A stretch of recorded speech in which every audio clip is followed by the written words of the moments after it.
ਵਾਹਿਗੁਰੂ ਜੀ ਕਾ ਖਾਲਸਾ ਵਾਹਿਗੁਰੂ ਜੀ ਕੀ ਫਤਿਹ। ਅਸਲਾਮ ਵਾਲੇਕਮ ਆਦਾਬ ਅਰਜ਼ ਮਹਾਂ ਤੁਹਾਡੀ ਹੋਸਟ ਅਨੀਮ ਕੋਟ ਮੈਂ ਟੀਵੀ ਫੋਰ ਸਾਰੇ ਦਰਸ਼ਕਾਂ ਤੇ ਸਰੋਤਿਆਂ ਨੂੰ ਜੀ ਆਇਆਂ ਕਹਿੰਦੀਆਂ ਪ੍ਰੋਗਰਾਮ ਸੱਚੋ ਸੱਚ ਵਿੱਚ ਜਿਹੜੇ ਇਸ ਪ੍ਰੋਗਰਾਮ ਨਾਲ ਦੇਸ਼ਾਂ ਵਿਦੇਸ਼ਾਂ ਤੋਂ ਜੁੜ ਚੁੱਕੇ ਨੇ। ਖਾਲਸਾ ਅਫੇਅਰ ਸੈਂਟਰ ਦੇ ਸੰਚਾਲਕ ਡਾਕਟਰ ਅਮਰਜੀਤ ਸਿੰਘ ਜੀ ਸਟੂਡੀਓ 'ਚ ਮੇਰੇ ਨਾਲ ਸ਼ਾਮਿਲ ਨੇ। ਉਹਨਾਂ ਨਾਲ ਗੱਲਬਾਤ ਕਰਕੇ ਅੱਜ ਦਾ ਐਪੀਸੋਡ ਉਹਨਾਂ ਤੋਂ ਉਹਨਾਂ ਦਾ ਤਜ਼ੀਆ ਜਾਣਦੇ ਹਾਂ। ਜੀ ਡਾਕਟਰ ਸਾਹਿਬ ਵਾਹਿਗੁਰੂ ਜੀ ਕਾ ਖਾਲਸਾ ਵਾਹਿਗੁਰੂ ਜੀ ਕੀ ਫਤਿਹ। हाँ जी नीलम कौर जी ਤੁਹਾਨੂੰ ਵੀ ਤੇ ਦੁਨੀਆ ਭਰ ਚ ਬੈਠੇ ਸਾਡੇ ਬਹੁਤ ਹੀ ਪਿਆਰੇ ਸੋਹਣੇ ਸਿਆਣੇ ਸੁਨੱਖੇ ਟੀਵੀ 84 ਦੇ ਵਿਊਅਰਸ ਨੂੰ ਵੀ ਵਾਹਿਗੁਰੂ ਜੀ ਕਾ ਖਾਲਸਾ ਵਾਹਿਗੁਰੂ ਜੀ ਕੀ ਫਤਿਹ। ਸਾਡੇ ਬਹੁਤ ਹੀ ਪਿਆਰੇ ਮੁਸਲਮਾਨ ਭੈਣਾਂ ਭਰਾਵਾਂ ਨੂੰ ਅਸਲਾਮ ਅਲੈਕਮ।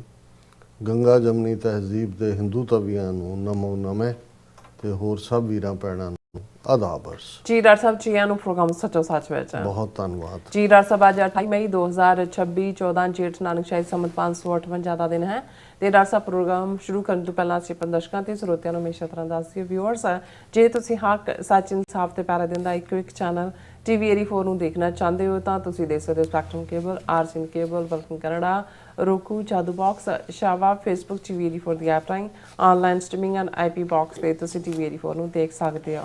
ਵਿਊਅਰਸ ਜੇ ਤੁਸੀਂ ਟੀਵੀ 84 ਨਾਲ ਜਾਂ ਪ੍ਰੋਗਰਾਮ ਸੱਚੋ ਸੱਚ ਨਾਲ ਫੇਸਬੁੱਕ ਰਾਹੀਂ ਜੁੜੇ ਤਾਂ ਉਸ ਨੂੰ ਵੱਧ ਤੋਂ ਵੱਧ ਲਾਈਕ ਕਰੋ ਤੇ ਸ਼ੇਅਰ ਕਰੋ ਅਤੇ ਨਾਲ ਹੀ YouTube ਤੇ ਸਬਸਕ੍ਰਾਈਬ ਵੀ ਕਰੋ। ਇਹ ਵੀ ਦੱਸ ਦਿਓ ਕਿ ਤੁਸੀਂ ਟੀਵੀ 84 ਦੀ ਐਪ ਨੂੰ ਐਂਡਰੋਇਡ ਐਂਡ ਐਪ ਸਟੋਰ ਤੇ ਡਾਊਨਲੋਡ ਕਰਕੇ ਜੋ ਟੀਵੀ 84 ਦੀ ਲਾਈਵ ਸਟ੍ਰੀਮ ਹੈ ਇਸ ਨੂੰ ਤੁਸੀਂ 24 ਆਵਰਸ ਦੇਖ ਸਕਦੇ ਹੋ।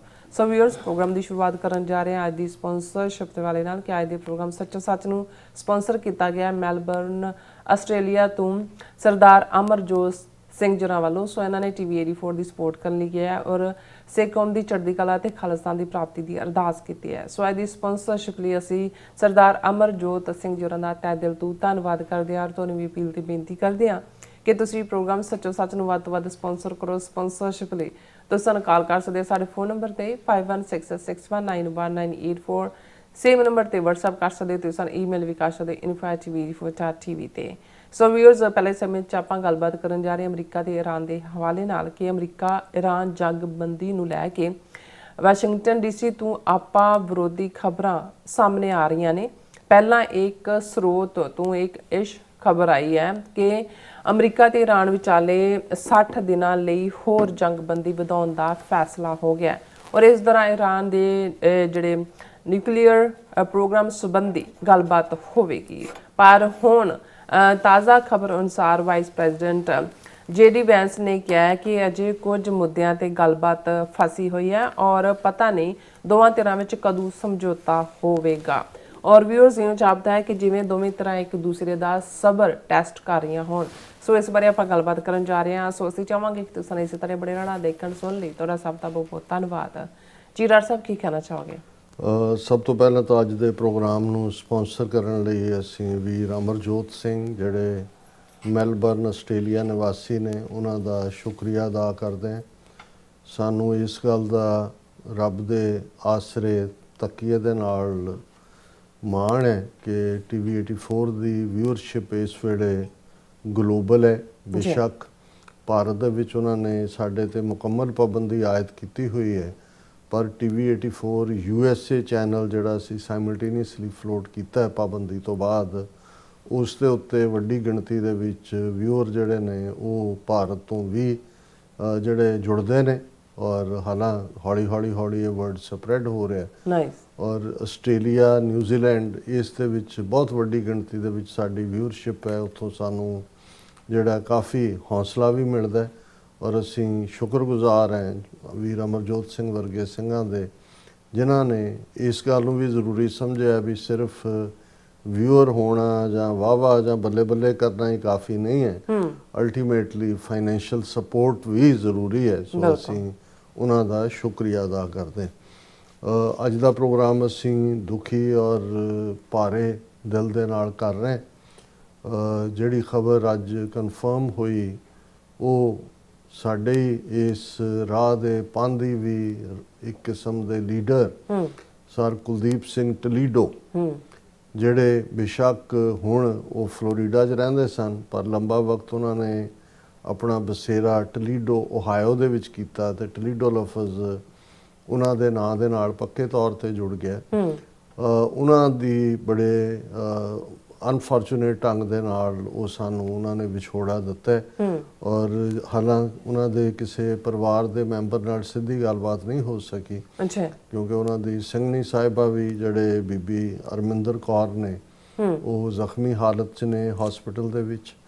ਔਰ ਉਹਨਾਂ ਦੇ ਜਿਹੜਾ ਗੁਜ਼ਰ ਜਾਣ ਬਾਰੇ ਪਹਿਲਾਂ ਕੱਲ ਸਰ ਸੁਰਿੰਦਰ ਸਿੰਘ ਗਿੱਲ ਹੋਰਾਂ ਨੇ ਡਾਲਸ ਤੋਂ ਦੱਸਿਆ ਸੀ, ਪਰ ਉਦੋਂ ਵੀ ਕਨਫਰਮ ਨਹੀਂ ਸੀ। ਅੱਜ ਇਹ ਕਨਫਰਮ ਵੀ ਹੋਇਆ। ਔਰ ਜਿਹੜੀ ਘਟਨਾ ਔਰ ਇਹਦੀ ਵੇਰਵੇ ਦੇ ਲਈ ਕਿ ਉਹਨਾਂ ਦੇ ਨਾਲ ਵਾਪਰਿਆ ਕਿ ਇਹ ਫੌਕਸ ਨਿਊਜ਼ ਦੀ ਖਬਰ ਹੈ ਕਿ Tesla in autopilot mode sinks in pond after striking electrical box killing Wesley Chapelman. ਕਿਉਂਕਿ ਸਰ ਕੁਲਦੀਪ ਸਿੰਘ ਟਲੀਡੋ ਜਿਨ੍ਹਾਂ ਦੀ ਜ਼ਿੰਦਗੀ ਬਾਰੇ ਮੈਂ ਗੱਲਬਾਤ ਕਰਾਂਗਾ ਕਿ ਉਹ ਕਿਵੇਂ ਅਮਰੀਕਾ ਕੈਨੇਡਾ ਦੇ ਵਿੱਚ ਜਿਹੜੇ ਯੂਥ ਕੈਂਪ ਨੇ ਉਹਨਾਂ ਦੇ ਪਾਇਨੀਅਰ ਸਨ।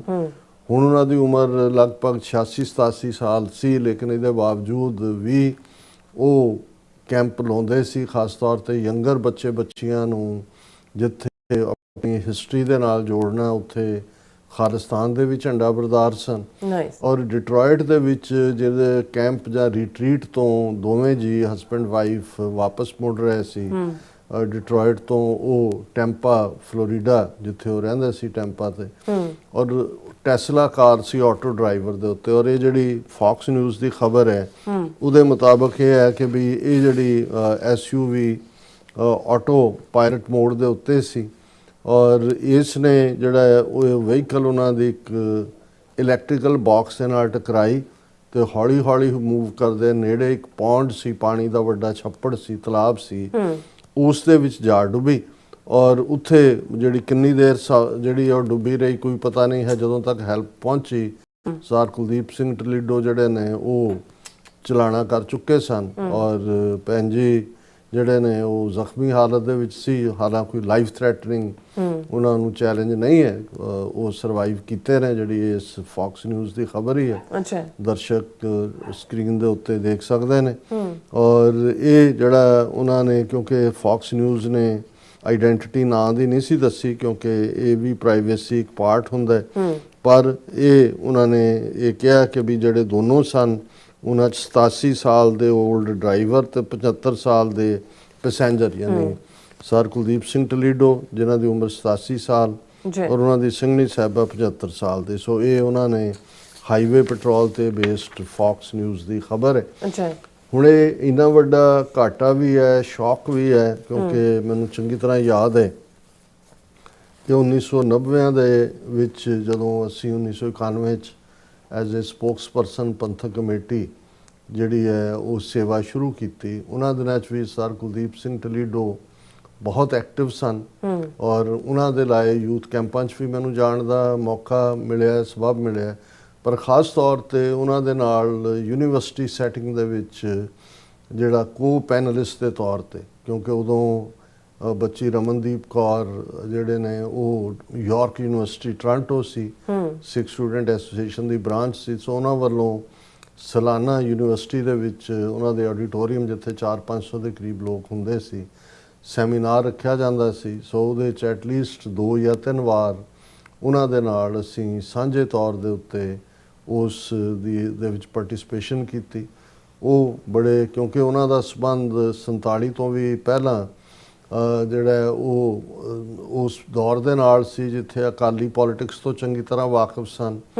ਆਪਣੇ ਜਵਾਨੀ ਦੇ ਦਿਨਾਂ 'ਚ ਉਹਨਾਂ ਨੇ ਸਿੱਖ ਸਟੂਡੈਂਟ ਫੈਡਰੇਸ਼ਨ ਜਿਹੜੀ ਕਿ ਉਸ ਜ਼ਮਾਨੇ 'ਚ AISSF ਜਿਹਨੂੰ ਕਹਿੰਦੇ ਸੀ, ਆਲ ਇੰਡੀਆ ਸਿੱਖ ਸਟੂਡੈਂਟ ਫੈਡਰੇਸ਼ਨ, ਉਹਦੇ ਵੀ ਅਹੁਦੇਦਾਰ ਸਨ।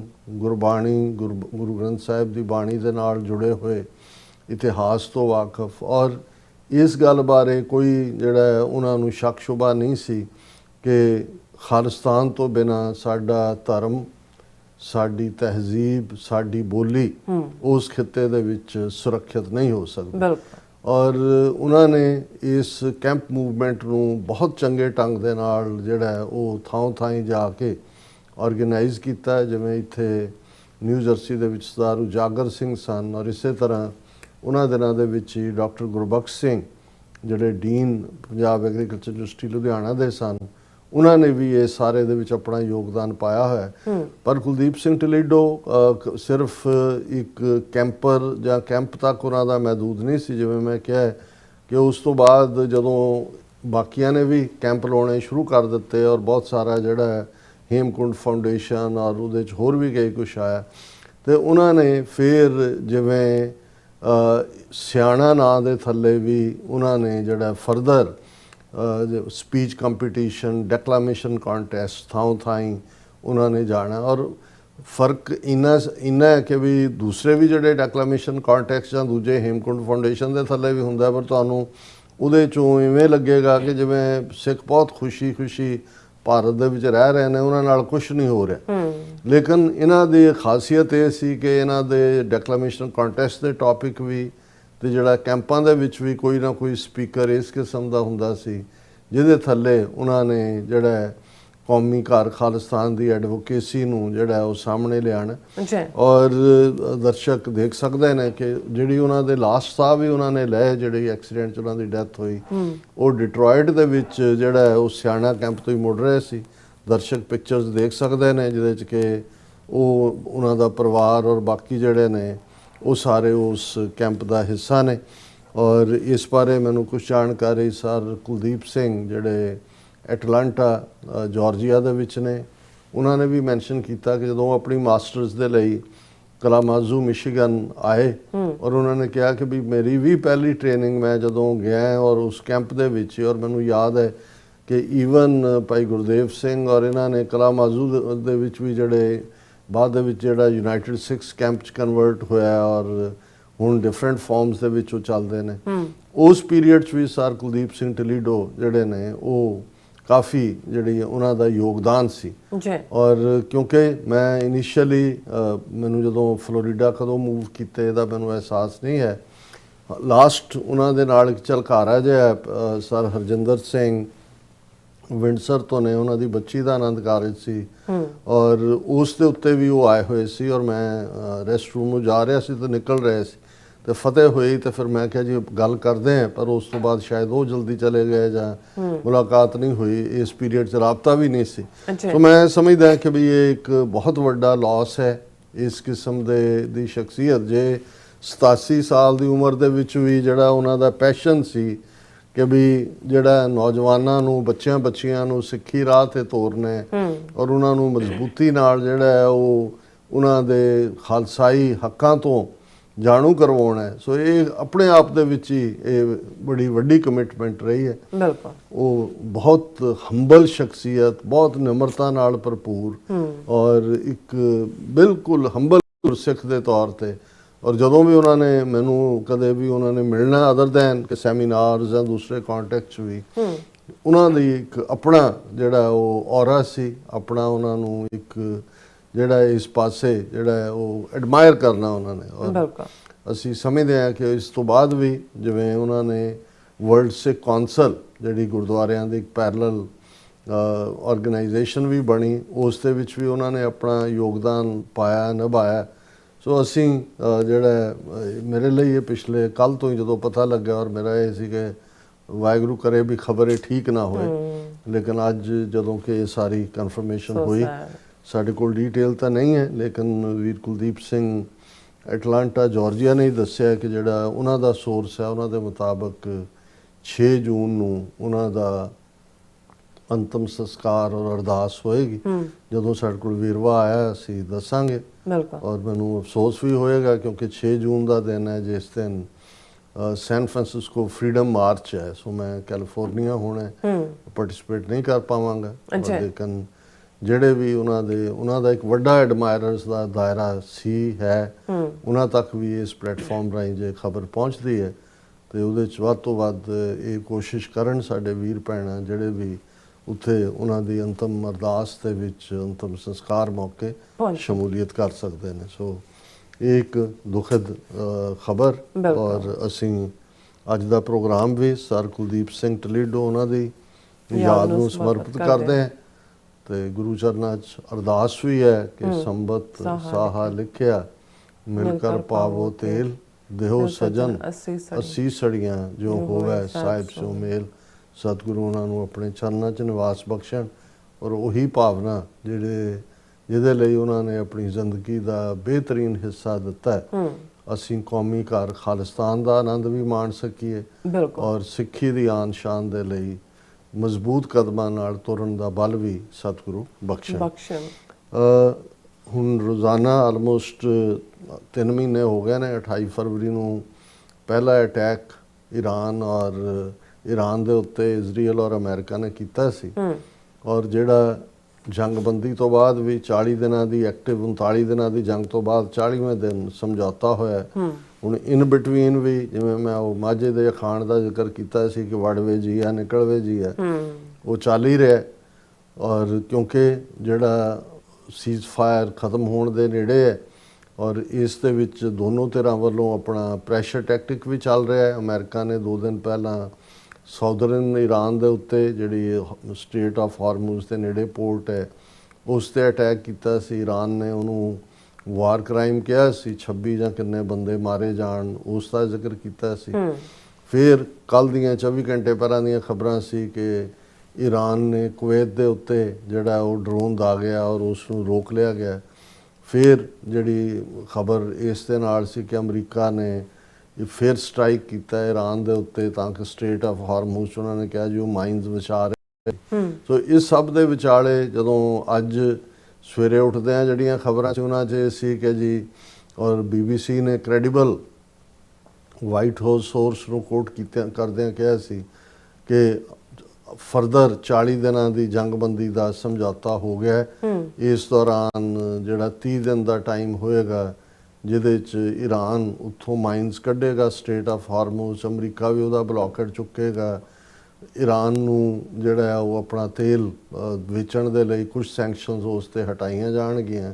ਕੁਝ ਸੋਰਸਿਸ ਦਾ ਇਹ ਵੀ ਕਹਿਣਾ ਸੀ ਕਿ ਜਿਹੜਾ ਆਲਮੋਸਟ $24 ਬਿਲੀਅਨ ਈਰਾਨ ਦਾ ਫਰੀਜ਼ ਕੀਤਾ ਹੋਇਆ ਉਹ ਅਮਰੀਕਾ ਇਮੀਡੀਏਟ ਰਿਲੀਜ਼ ਕਰੇਗਾ ਔਰ ਫਿਰ 40 ਦਿਨ ਜਾਂ 60 ਦਿਨ ਕੁਛ ਇਸ ਕਿਸਮ ਦਾ ਸ਼ਾਇਦ 60 ਦਿਨ ਕਿ ਵੀ ਇਸ ਸਾਰੇ ਦੇ ਦੌਰਾਨ ਫਿਰ ਜਿਹੜਾ ਈਰਾਨ ਦਾ ਨਿਊਕਲੀਅਰ ਪ੍ਰੋਗਰਾਮ ਹੈ ਉਸ ਦੇ ਉੱਤੇ ਗੱਲਬਾਤ ਹੋਏਗੀ। ਸੋ ਜਦੋਂ ਅਸੀਂ ਜਿਹੜਾ ਫਾਈਨਲ ਅੱਜ ਦੇ ਪ੍ਰੋਗਰਾਮ ਨੂੰ ਫਾਈਨਲ ਸ਼ੇਪ ਦੇ ਰਹੇ ਸੀ ਤੇ ਅਸੀਂ ਤਾਂ ਹੈਡਲਾਈਨ ਇਹੀ ਦਿੱਤੀ ਕਿ ਸਮਝੌਤਾ ਹੋ ਗਿਆ ਔਰ ਇਹ ਹੈ। ਲੇਕਿਨ ਜਿਉਂ ਹੀ ਅਸੀਂ ਸਟੂਡੀਓ ਜਾ ਕੇ ਕਿਉਂਕਿ ਮੇਰਾ ਇਹ ਹੁੰਦਾ ਵੀ ਲਾਸਟ ਮਿੰਟ ਵੀ ਤੁਸੀਂ ਦੇਖਦੇ ਹੋ ਤਾਂ ਮੈਂ ਇਹ ਦੇਖਿਆ ਕਿ ਭਾਈ JD ਵੈਂਸ ਵਾਈਸ ਪ੍ਰੈਜ਼ੀਡੈਂਟ ਉਹਨਾਂ ਦੀ ਸਟੇਟਮੈਂਟ ਹੈ ਕਿ ਬਈ US and Iran very close to deal but not yet there Vance said. ਇਹਦਾ ਮਤਲਬ ਇਹ ਹੈ ਹਾਲਾਂ ਜਿਹੜੀ ਪਹਿਲੀ ਖਬਰ ਵੀ ਉਸ ਹੋਣ ਦੀ ਸੀ ਉਹਦੇ 'ਚ ਵੀ ਇਹ ਸੀ ਕਿ ਸਬਜੈਕਟ ਟੂ ਫਾਈਨਲ ਅਪਰੂਵਲ। ਲੇਕਿਨ ਕੋਈ ਗੱਲਾਂ ਇੰਡੀਆ ਹੈ ਤਾਂ ਨਹੀਂ ਨਾ, ਇਹ ਤਾਂ ਇਵੇਂ ਹੀ ਹੈ ਜਿਵੇਂ ਤੁਸੀਂ ਉਹ ਸਾਡੇ ਪੰਜਾਬੀ 'ਚ ਮਾਈਆਂ ਕਹਿੰਦੀਆਂ ਹੁੰਦੀਆਂ ਸੀ ਕਿ ਭਾਈ ਲੜਾਈ ਦਾ ਤੇ ਲੱਸੀ ਦਾ ਵਧਾਉਣਾ ਕੀ ਹੈ, ਜਿੰਨੀ ਮਰਜ਼ੀ ਵਧਾਈ ਜਾਓ, ਪਾਣੀ ਪਾਈ ਜਾਓ, ਚਿੱਟਾ ਰੰਗ ਤਾਂ ਰਹਿਣਾ ਹੀ ਹੈ। ਭਾਵੇਂ ਤੁਸੀਂ ਟੱਪ ਪਾਣੀ ਦੇ 'ਚ ਪਾ ਦਿਓ ਅੱਧਾ ਗਲਾਸ ਦੁੱਧ ਦਾ, ਉਹਨੂੰ ਫਿਰ ਵਧਾਈ ਜਾਓ, ਲੱਸੀ ਬਣੀ ਜਾਏਗੀ। ਸੋ ਇਵੇਂ ਹੀ ਹੁੰਦਾ ਵੀ ਲੜਾਈ ਦਾ। ਤੇ ਹੁਣ ਗੱਲਾਂ ਤਾਂ ਬੜੀਆਂ ਸਿੰਪਲ ਨੇ। ਅਮਰੀਕਾ ਨੂੰ ਵੀ ਪਤਾ ਹੈ ਵੀ ਆਪਣੀ ਉਹਨਾਂ ਦੀ ਪੋਜੀਸ਼ਨ ਕੀ ਹੈ ਜੰਗੀ ਐਂਗਲ ਤੋਂ ਔਰ ਵਾਰ ਐਂਗਲ ਤੋਂ ਜਾਂ ਆਬਜੈਕਟਿਵ ਜੋ ਹਾਸਲ ਕਰਨਾ ਜੋ ਈਰਾਨ ਨੂੰ ਵੀ ਬੜੀ ਚੰਗੀ ਤਰ੍ਹਾਂ ਪਤਾ ਹੈ। ਲੇਕਿਨ ਇਹ ਡਬਲ ਪੋਸਚਰਿੰਗ ਹੈ। ਇੱਕ ਤਾਂ ਦੋਨੋਂ ਹੀ ਜਿਹੜੀਆਂ ਧਿਰਾਂ ਨੇ ਉਹ ਕਿਤੇ ਨਾ ਕਿਤੇ ਆਪਣੀ ਅੜੀ ਪਕਾਉਣ ਦੀ ਗੱਲ ਵੀ ਹੈ, ਪਰ ਨਾਲ ਦੀ ਨਾਲ ਉਹ PR ਵੀ ਹੈ ਕਿ ਅਮਰੀਕਾ ਆਪਣੇ ਲੋਕਾਂ ਨੂੰ ਇਹ ਦੱਸਣਾ ਚਾਹੁੰਦਾ ਕਿ ਜੀ ਜਿੱਤ ਗਏ ਜਿੱਤ ਗਏ ਜਿੱਤ ਗਏ। ਤੇ ਈਰਾਨ ਇਹ ਦੱਸਣਾ ਚਾਹੁੰਦਾ ਕਿ ਅਸੀਂ ਗੋਡੇ ਨਹੀਂ ਲਾਏ ਨਹੀਂ ਲਾਏ ਨਹੀਂ ਲਾਏ। ਈਰਾਨ ਨੇ ਤਾਂ ਹੁਣ ਕੀ ਜਿੱਤਣਾ ਜਾਂ ਉਹਨਾਂ ਦਾ ਤਾਂ ਗੋਡੇ ਨਾ ਲਾਉਣਾ ਹੀ ਜਾਂ ਅਮਰੀਕਾ ਦੀ ਟਰਮ ਨਾ ਮੰਨਣਾ ਹੀ ਉਹਨਾਂ ਦੀ ਜਿੱਤ ਹੈ। ਪਰ ਇਸ ਸਾਰੇ ਦੇ ਉੱਤੇ ਮੈਂ ਸਮਝਦਾ ਹਾਂ ਵੀ ਇਹ ਤਾਂ ਦੋਨੋਂ ਹੀ ਖਿਨਮੈ ਅਵਰ ਖਿਨੈਮੈ ਅਵਰਾ, ਜਿਵੇਂ ਗੁਰਬਾਣੀ 'ਚ ਕਿਹਾ ਵੀ ਪਲ ਪਲ ਦੇ ਵਿੱਚ ਉਹ ਗਿਰਗਿਟ ਵਿਚਾਰਾ ਤਾਂ ਐਵੇਂ ਹੀ ਬਦਨਾਮ ਕੀਤਾ ਹੋਇਆ, ਉਹ ਬਦਲ ਰਹੇ ਨੇ। ਪਰ ਮੈਂ ਇਹ ਸੋਚ ਵੀ ਰਿਹਾ ਸੀ ਕਿ ਵੀ ਕਿੰਨਾ ਔਖਾ ਕੰਮ ਹੈ ਪਾਕਿਸਤਾਨ ਦੇ ਲਈ, ਵਿਚੋਲੇ ਦੇ ਲਈ। ਹੁਣ ਜਿਹੜਾ ਉਹ ਇੱਧਰੋਂ ਮੈਸੇਜ ਲੈਂਦੇ ਨੇ ਇੱਥੋਂ ਤੱਕ ਪਹੁੰਚਾਉਂਦੇ ਨੇ, ਅੱਧੇ ਕਹਿੰਦੇ ਹੋ ਗਿਆ ਓਕੇ ਓਕੇ, ਜਦੋਂ ਤੱਕ ਉਹ ਓਕੇ ਪਹੁੰਚ ਕੇ ਇਸਲਾਮਾਬਾਦ ਪਹੁੰਚਦਾ ਤਹਿਰਾਨ ਪਹੁੰਚਣ ਤੋਂ ਪਹਿਲਾਂ ਕਹਿੰਦਾ ਓਕੇ ਨਹੀਂ ਓਕੇ ਨਹੀਂ ਓਕੇ, ਉਹ ਫਿਰ ਵਾਪਸ ਮੁੜਦੇ ਹੋਣਗੇ ਕਹਿਣਗੇ ਵੀ ਕੀ ਹੈ। ਕਿਉਂਕਿ ਇਸ ਗੱਲ ਦਾ ਹਰ ਇੱਕ ਨੂੰ ਇਹ ਅੰਦਾਜ਼ਾ ਹੈ ਕਿ ਜੇ ਹੁਣ ਅਮਰੀਕਾ ਜਿਹੜਾ ਹੈ ਉਹ ਪ੍ਰੈਸ਼ਰ ਟੈਕਟਿਕ ਦੇ ਥੱਲੇ ਇਹ ਵੀ ਕਹਿੰਦਾ ਕਿ ਜੀ ਜੇ ਈਰਾਨ ਨਾ ਮੰਨਿਆ ਤੇ ਪਲਾਨ B ਤਿਆਰ ਹੈ। ਪਲਾਨ B ਇਹ ਹੈ ਕਿ ਵੀ ਉਡਾ ਦੇਵਾਂਗੇ, ਸਾਰੇ ਸਟੋਨ ਏਜ 'ਚ ਲੈ ਜਾਵਾਂਗੇ, ਪਾਰਕਿੰਗ ਲਾਟ ਬਣਾ ਦੇਵਾਂਗੇ। ਹੁਣ ਇਸ ਸਾਰੇ ਦੇ ਚੱਲਦਿਆਂ ਜਿਹੜੀ JD ਵੈਂਸ ਦੀ ਸਟੇਟਮੈਂਟ ਹੈ ਉਹਦੇ 'ਚ ਉਹ ਕਹਿੰਦੇ ਨੇ ਕਿ US and Iran still need to work out several sticking points before an agreement on the war can be reached. ਹੁਣ ਲਾਸਟ ਮਿੰਟ ਕਿਹੜੇ ਸਟਿਕਿੰਗ ਪੁਆਇੰਟ ਆਏ ਨੇ? ਜ਼ਾਹਰ ਹੈ ਕਿ ਵੀ ਇਹ ਡਿਲੇ ਟੈਕਟਿਕ ਵੀ ਹੈ, ਇਹ ਪਤਾ ਨਹੀਂ ਇੱਕ ਦੂਜੇ ਦੇ ਸਬਰ ਦੀ ਟੈਸਟਿੰਗ ਹੈ ਜਾਂ ਇੱਕ ਦੂਸਰੇ ਨੂੰ ਦੀ ਡਿਸੈਪਸ਼ਨ ਹੈ, ਇੱਕ ਦੂਸਰੇ ਨੂੰ ਧੋਖਾ ਦੇਣ ਦੀ ਲਾਈਨ ਵੀ ਚੱਲ ਰਹੀ ਹੈ। ਔਰ ਇਹ ਉਹਨਾਂ ਨੇ ਇਹ ਸਾਰੇ ਦੇ ਉੱਤੇ ਹੀ ਕਿਹਾ ਕਿ ਲੇਕਿਨ ਇੱਕ ਇਹਦੇ 'ਚ ਸਿਰਫ ਇੱਕ ਜਿਹੜੀ ਪੋਜ਼ਿਟਿਵ ਤੁਸੀਂ ਇਹ ਗੱਲ ਕਹਿ ਸਕਦੇ ਹੋ, Vance struck an optimistic tone as he spoke to reporters in Washington DC saying the US believed the Iranians were negotiating in good faith. ਹੁਣ ਇਹ ਕੰਪਲੀਮੈਂਟ ਹੈ ਈਰਾਨ ਨੂੰ ਕਿ ਜੀ ਤੁਸੀਂ ਬੜੀ ਸਚਿਆਰਤਾ ਦੇ ਨਾਲ ਜਿਹੜਾ ਗੁੱਡ ਫੇਥ ਦੇ ਵਿੱਚ ਤੁਸੀਂ ਨੈਗੋਸ਼ੀਏਟ ਕਰ ਰਹੇ ਹੋ। ਔਰ ਇਹ ਜਿਹੜਾ ਹੁਣ 8 ਅਪ੍ਰੈਲ ਨੂੰ ਜਿਹੜਾ ਪਹਿਲਾ ਸੀਜ਼ ਫਾਇਰ ਆਇਆ ਸੀ, ਹੁਣ ਮੁੱਕਣ ਵਾਲਾ ਹੈ। ਔਰ ਇਹ ਸੀ ਕਿ ਦੋਨੋਂ ਹੀ ਸਾਈਡਸ ਕਲੋਜ਼ ਟੂ ਡੀਲ ਨੇ, ਡੈਮੋਕ੍ਰੈਟਸ ਵੀ ਘਾਤ ਲਾ ਕੇ ਬੈਠੇ ਨੇ। ਇਹ ਵੀ ਕਿਹਾ ਜਾ ਰਿਹਾ ਕਿ ਵੀ ਔਰ ਪ੍ਰੈਜ਼ੀਡੈਂਟ ਟਰੰਪ ਨੇ ਜਦੋਂ ਪਹਿਲੇ ਦਿਨ ਇਸ ਤੋਂ ਪਹਿਲਾਂ ਕਿਹਾ, ਉਹਨਾਂ ਨੇ ਕਿਹਾ ਜੀ ਮੈਂ ਕੋਈ ਪਰਵਾਹ ਨਹੀਂ ਕਰਦਾ ਮਿਡ ਟਰਮ ਪੋਲ ਦੇ ਰਿਜ਼ਲਟ ਕੀ ਹੁੰਦੇ ਨੇ, ਮੈਂ ਤਾਂ ਨੱਕ ਨਾਲ ਜਿਹੜਾ ਉਹ ਈਰਾਨ ਨੱਕ ਰਗੜੇਗਾ ਜ਼ਮੀਨ 'ਤੇ ਔਰ ਹਰ ਚੀਜ਼ ਵਾਪਸ ਹੋਏਗੀ ਔਰ ਦੂਜਾ ਤੀਜਾ ਫੇਰ ਹੀ ਹੋਏਗਾ। ਹੁਣ ਇਸ ਸਾਰੇ ਦੇ ਚਲਦਿਆਂ ਟਰੰਪ ਔਰ ਦੂਸਰਿਆਂ ਨੇ ਆਪਸ਼ਨ B ਦੀ ਗੱਲ ਅਗੇਨ ਦੁਬਾਰਾ ਵੀ ਕੀਤੀ ਜਾ ਰਹੀ ਹੈ। ਔਰ ਜਿਹੜੀਆਂ ਟਰਮਸ ਸਾਰੀਆਂ ਬਾਰ-ਬਾਰ ਉਹੀ ਗੱਲਾਂ ਆ ਰਹੀਆਂ ਨੇ ਕਿ ਵੀ ਇਹ ਜਿਹੜੀ ਪਰਪੋਰਟਡ ਡੀਲ ਸੀ could allow unrestricted passage through the strait of Hormuz. Iran 30 ਦਿਨਾਂ ਦੇ ਵਿੱਚ ਉੱਥੋਂ ਮਾਈਨਸ ਰਿਮੂਵ ਕਰੇਗਾ, US ਵੀ ਆਪਣਾ ਬਲੌਕੇਡ ਚੁੱਕੇਗਾ ਔਰ ਸੈਂਕਸ਼ਨ ਵੇਵਰ ਦੇਗਾ ਈਰਾਨ ਨੂੰ ਤਾਂ ਕਿ ਉਹ ਆਪਣਾ ਆਇਲ, ਸਾਰੀਆਂ ਸੈਂਕਸ਼ਨਸ ਨਹੀਂ ਚੁੱਕੀਆਂ ਜਾਣਗੀਆਂ, ਥੋੜੀਆਂ, ਤਾਂ ਕਿ ਉਹ ਆਪਣਾ ਆਇਲ ਵੇਚ ਸਕੇ। ਔਰ ਜਿਹੜਾ ਉਹਦਾ ਵਾਰ ਕੰਪਨਸੇਸ਼ਨ ਦਾ ਕਲੇਮ ਹੈ ਜਾਂ ਸਟੇਟ ਆਫ ਹਾਰਮੂਜ਼ ਦੇ ਉੱਤੇ ਕਬਜ਼ੇ ਦਾ, ਉਹਦੇ ਬਾਰੇ ਸੈਕੰਡ ਫੇਜ਼ ਦੇ ਵਿੱਚ ਗੱਲਬਾਤ ਹੋਏਗੀ, ਪਰ ਪਹਿਲੀ ਸਟੇਜ ਤੇ ਈਰਾਨ ਨੂੰ ਖੋਲ੍ਹਣਾ ਪਏਗਾ। ਔਰ ਇਹ ਜਿਹੜਾ ਈਰਾਨ ਦਾ ਕਹਿਣਾ ਵੀ ਸਾਡਾ ਤਾਂ ਜਿਹੜਾ 14 ਪੁਆਇੰਟ ਮੈਮੋਰੈਂਡਮ ਹੈ ਦੋਨਾਂ ਕੰਟਰੀਜ਼ ਦੇ ਵਿਚਾਲੇ, ਅਸੀਂ ਤਾਂ ਉਸ ਦੇ ਉੱਤੇ ਹੀ ਗੱਲਬਾਤ ਕਰ ਰਹੇ। ਔਰ ਇਹ ਸਾਰੇ ਦੇ ਚੱਲਦੇ ਆ ਨਾਲ ਦੀ ਨਾਲ ਹੁਣ ਕਿਉਂਕਿ ਸਟੇਟ ਆਫ ਹਾਰਮੂਜ਼ ਦੇ ਇੱਕ ਕੰਢੇ ਦੇ ਉੱਤੇ ਈਰਾਨ ਹੈ ਔਰ ਦੂਸਰੇ ਕੰਢੇ ਦੇ ਉੱਤੇ ਓਮਾਨ ਹੈ। ਹੁਣ ਓਮਾਨ ਨੇ ਈਰਾਨ ਦੇ ਨਾਲ ਇੱਟੀ ਸਿੱਟੀ ਲਾਈ ਹੋਈ ਹੈ ਔਰ ਕੱਲ ਪ੍ਰੈਜ਼ੀਡੈਂਟ ਟਰੰਪ ਨੇ ਓਮਾਨ ਨੂੰ ਵੀ ਧਮਕੀ ਦਿੱਤੀ ਕਿ ਵੀ ਤੁਸੀਂ ਜੇ ਸਟੇਟ ਆਫ ਹਾਰਮੂਜ਼, ਹੁਣ ਈਰਾਨ ਨੇ ਕਿਹਾ ਵੀ ਅਸੀਂ ਜੋ ਟੋਲ ਕਰਾਂਗੇ ਇੰਨੇ % ਤੇਰਾ, ਕਿਉਂਕਿ ਹੱਕ ਉਹਦਾ ਵੀ ਬਣਦਾ। Trump appears to threaten to blow up ally Oman over strait of Hormuz control. ਹੁਣ ਪ੍ਰੈਜ਼ੀਡੈਂਟ ਟਰੰਪ ਨੇ ਓਮਾਨ ਨੂੰ ਵੀ ਧਮਕੀ ਦਿੱਤੀ ਕਿ they must behave or he would blow them up when he was asked if he would accept a short-term deal to allow Iran and Gulf state to control the state of। ਹੁਣ ਉਹਨੂੰ ਵੀ ਦੱਸਤਾ ਕਿ ਵੀ ਜੇ ਤੂੰ Iran ਦੇ ਨਾਲ ਖੜਿਆ ਤੈਨੂੰ ਵੀ ਉਡਾ ਦੇਵਾਂਗੇ। ਸੋ ਹੁਣ ਉਡਾਣਾ ਸਭ ਨੂੰ ਸੌਖਾ ਲੱਗ ਰਿਹਾ। ਔਰ ਇਹ ਸਾਰੇ ਦੇ ਚੱਲਦੇ ਆ ਅਗੇਨ ਕੱਲ ਤੱਕ ਪਹੁੰਚਦੇ ਆ। ਹੁਣ ਜੇ JD ਵੈਂਸ ਇਹ ਵਿਚਾਰਿਆ ਖੁਦ ਪ੍ਰੈਜ਼ੀਡੈਂਸ਼ੀਅਲ ਕੈਂਡੀਡੇਟ ਹੈ ਨੈਕਸਟ ਟਰਮ ਲਈ, ਦੂਸਰੇ ਪਾਸੇ Marco Rubio secretary of state ਵੀ ਪ੍ਰੈਜ਼ੀਡੈਂਸ਼ੀਅਲ ਕੈਂਡੀਡੇਟ ਹੈ ਤੇ ਮਾਰਕੋ ਰੂਬੀਓ ਤੀਲੀ ਲਾਉਂਦਾ ਹੈ, ਉਹ ਤਿੱਖੀ ਜਿਹੀ ਗੱਲ ਕਰੇਗਾ। JD ਵੈਂਸ ਜਿਹੜਾ ਵਿਚਾਰਾ ਇਹ ਐਂਬੂਲੈਂਸ ਵਾਲਾ ਪਾਰਟ ਹੈ, ਆ ਕੇ ਜ਼ਖਮ ਤੇ ਮਲਮ ਵੀ ਲਾ ਦਿੰਦਾ ਹੈ, ਥੋੜਾ ਬਹੁਤ ਦਵਾਈ ਵੀ ਦੇ ਦਿੰਦਾ ਵੀ ਸਵਾ ਦਿੰਦੇ ਆ, ਸੌ ਜਾਂਦੇ। ਹੁਣ ਕੱਲ ਤੱਕ ਅਗਲੇ 24 ਘੰਟੇ 'ਚ ਰੂਬੀਓ ਔਰ ਵੈਂਸ 'ਚੋਂ ਅਗਲਾ ਕਿਹੜਾ ਪਾਤਰ ਹੋਏਗਾ।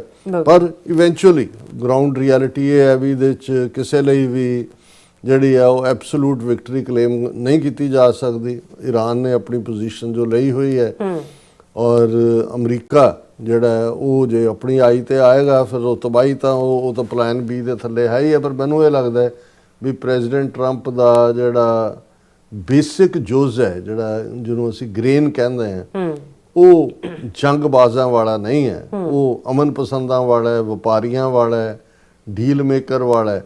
ਔਰ ਹੋਪਫੁਲੀ ਇਹ ਸਾਰੇ 'ਚ ਇੱਕ ਦੂਸਰੇ ਦੀ ਪੇਸ਼ੈਂਸ ਵੀ ਟੈਸਟ ਹੋ ਰਹੀ ਹੈ ਔਰ ਗੱਲਬਾਤ ਦੇ ਵਿੱਚ ਮੈਕਸਿਮਮ ਜਿਹੜਾ ਕੰਸੈਸ਼ਨ ਲੈਣ ਦੀ ਗੱਲ ਵੀ ਇਹ ਸਾਰੇ ਚੱਲ ਰਹੀ ਹੈ।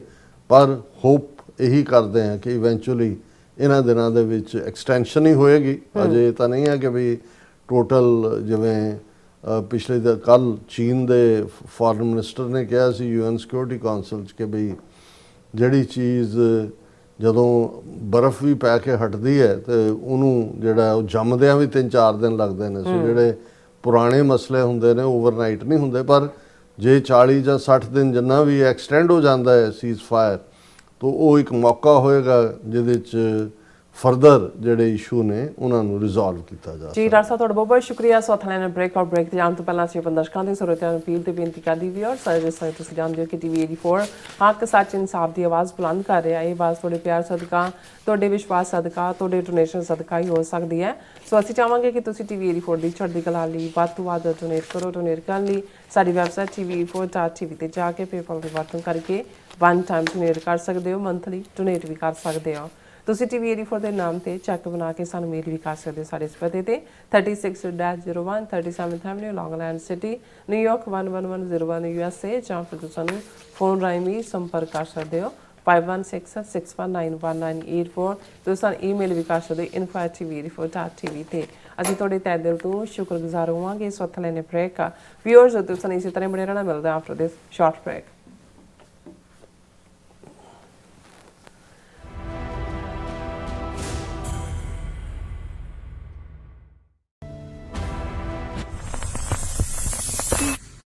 ਹਾਂਜੀ, ਵਾਹਿਗੁਰੂ ਜੀ ਕਾ ਖਾਲਸਾ, ਵਾਹਿਗੁਰੂ ਜੀ ਕੀ ਫਤਿਹ।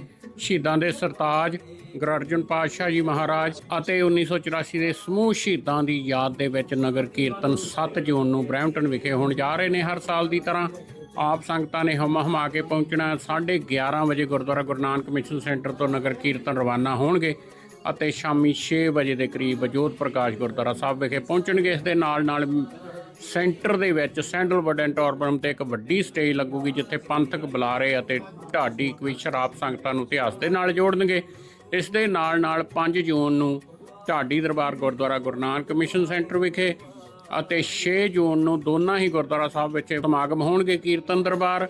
6 ਜੂਨ ਨੂੰ ਹੀ ਆਪ ਜਿਨ੍ਹਾਂ ਵੀ ਗੁਰਸਿੱਖਾਂ ਨੇ ਗੁਰੂ ਕੇ ਜਹਾਜ਼ੇ ਚੜ੍ਹਨਾ ਅੰਮ੍ਰਿਤ ਸੰਚਾਰ ਜਿਹੜੇ ਉਹ ਗੁਰਦੁਆਰਾ ਜੋਤ ਪ੍ਰਕਾਸ਼ ਵਿਖੇ ਦੁਪਹਿਰ 1 ਵਜੇ ਹੋਣ ਜਾ ਰਹੇ ਨੇ। ਉਹਦੇ ਵਿੱਚ ਵੀ ਤੁਸੀਂ ਗੁਰਦੁਆਰਾ ਜੋਤ ਪ੍ਰਕਾਸ਼ ਸਾਹਿਬ ਵਿਖੇ ਆਪਣੇ ਨਾਮ ਜਿਹੜੇ ਉਹ ਲਿਖਵਾ ਸਕਦੇ ਹੋ। ਹੋਰ ਜਾਣਕਾਰੀ ਲਈ ਤੁਸੀਂ ਦੋਨਾਂ ਹੀ ਗੁਰਦੁਆਰਾ ਸਾਹਿਬ ਨੂੰ ਫੋਨ ਕਰ ਸਕਦੇ ਹੋ। ਵਾਹਿਗੁਰੂ ਜੀ ਕਾ ਖਾਲਸਾ, ਵਾਹਿਗੁਰੂ ਜੀ ਕੀ ਫਤਿਹ। 6 ਜੂਨ ਨੂੰ ਸੈਨ ਫਰਾਂਸਿਸਕੋ ਵਿੱਚ ਹੋਣ ਜਾ ਰਹੀ ਹੈ ਫਰੀडम ਮਾਰਚ ਅਤੇ ਸੋਵਰੇਨਿਟੀ ਰੈਲੀ। ਸਾਹਿਬ ਸ੍ਰੀ ਗੁਰੂ ਅਰਜਨ ਦੇਵ ਜੀ ਦੀ ਸ਼ਹੀਦੀ ਅਤੇ ਜੂਨ 1984 ਦੇ ਸ਼ਹੀਦਾਂ ਨੂੰ ਸਮਰਪਿਤ ਇਸ ਮਾਰਚ ਵਿੱਚ ਵੱਡੀ ਗਿਣਤੀ ਵਿੱਚ ਸੰਗਤਾਂ ਨੂੰ ਪਹੁੰਚਣ ਦੀ ਬੇਨਤੀ ਕੀਤੀ ਜਾਂਦੀ ਹੈ। ਇਹ ਫਰੀडम ਮਾਰਚ ਸਵੇਰੇ 10 ਵਜੇ 88 ਸੈਕਿੰਡ ਸਟਰੀਟ ਤੋਂ ਸ਼ੁਰੂ ਹੋ ਕੇ ਸਿਵਿਕ ਸੈਂਟਰ ਪਲਾਜ਼ਾ ਤੱਕ ਪਹੁੰਚੇਗਾ। ਆਓ ਸ਼ਹੀਦਾਂ ਨੂੰ ਸਤਿਕਾਰ ਭੇਟ ਕਰੀਏ ਅਤੇ ਕੌਮੀ ਏਕਤਾ ਦਾ ਸੰਦੇਸ਼ ਦੁਨੀਆ ਤੱਕ ਪਹੁੰਚਾਈਏ। ਵਧੇਰੇ ਜਾਣਕਾਰੀ ਲਈ ਸਕਰੀਨ ਤੇ ਦਿੱਤੇ ਨੰਬਰਾਂ ਤੇ ਸੰਪਰਕ ਕਰੋ ਜੀ। ਧਰਮ ਦੀ ਰੱਖਿਆ ਤੇ ਕੌਮ ਲਈ ਜਿਨ੍ਹਾਂ ਨੇ ਆਪਣੀਆਂ ਜਾਨਾਂ ਤੱਕ ਵਾਰ ਦਿੱਤੀਆਂ, ਉਹਨਾਂ ਮਹਾਨ ਸਿੰਘਾਂ ਸਿੰਘਣੀਆਂ ਦੀ ਯਾਦ ਨੂੰ ਸਮਰਪਿਤ ਕਰਵਾਇਆ ਜਾ ਰਿਹਾ ਹੈ ਮਹਾਨ ਸ਼ਹੀਦੀ ਸਮਾਗਮ। ਜੂਨ 1984 ਦੇ ਤੀਜੇ ਘੱਲੂਘਾਰੇ ਨੂੰ ਸਮਰਪਿਤ ਇਹ ਸਮਾਗਮ 5, 6 ਅਤੇ 7 ਜੂਨ ਨੂੰ ਸਿੱਖ ਕਲਚਰਲ ਸੁਸਾਇਟੀ ਰਿਚਮੰਡ ਹਿੱਲ ਵਿਖੇ ਹੋਣਗੇ। ਇਹਨਾਂ ਵਿਸ਼ਾਲ ਸਮਾਗਮਾਂ ਵਿੱਚ ਹੋਵੇਗੀ 1984 ਅਤੇ ਸਮੂਹ ਸ਼ਹੀਦਾਂ ਦੀ ਯਾਦ ਵਿੱਚ ਖਾਸ ਐਗਜ਼ੀਬਿਸ਼ਨ ਅਤੇ ਸਲਾਈਡ ਸ਼ੋਅ। ਆਓ ਆਪਣੇ ਸ਼ਹੀਦਾਂ ਨੂੰ ਸਤਿਕਾਰ ਭੇਟ ਕਰੀਏ ਅਤੇ ਆਪਣੇ ਇਤਿਹਾਸ ਨੂੰ ਯਾਦ ਕਰੀਏ। ਵਧੇਰੇ ਜਾਣਕਾਰੀ ਲਈ ਸਕਰੀਨ ਤੇ ਦਿੱਤੇ ਨੰਬਰਾਂ ਤੇ ਸੰਪਰਕ ਕਰੋ ਜੀ। ਧੰਨਵਾਦ।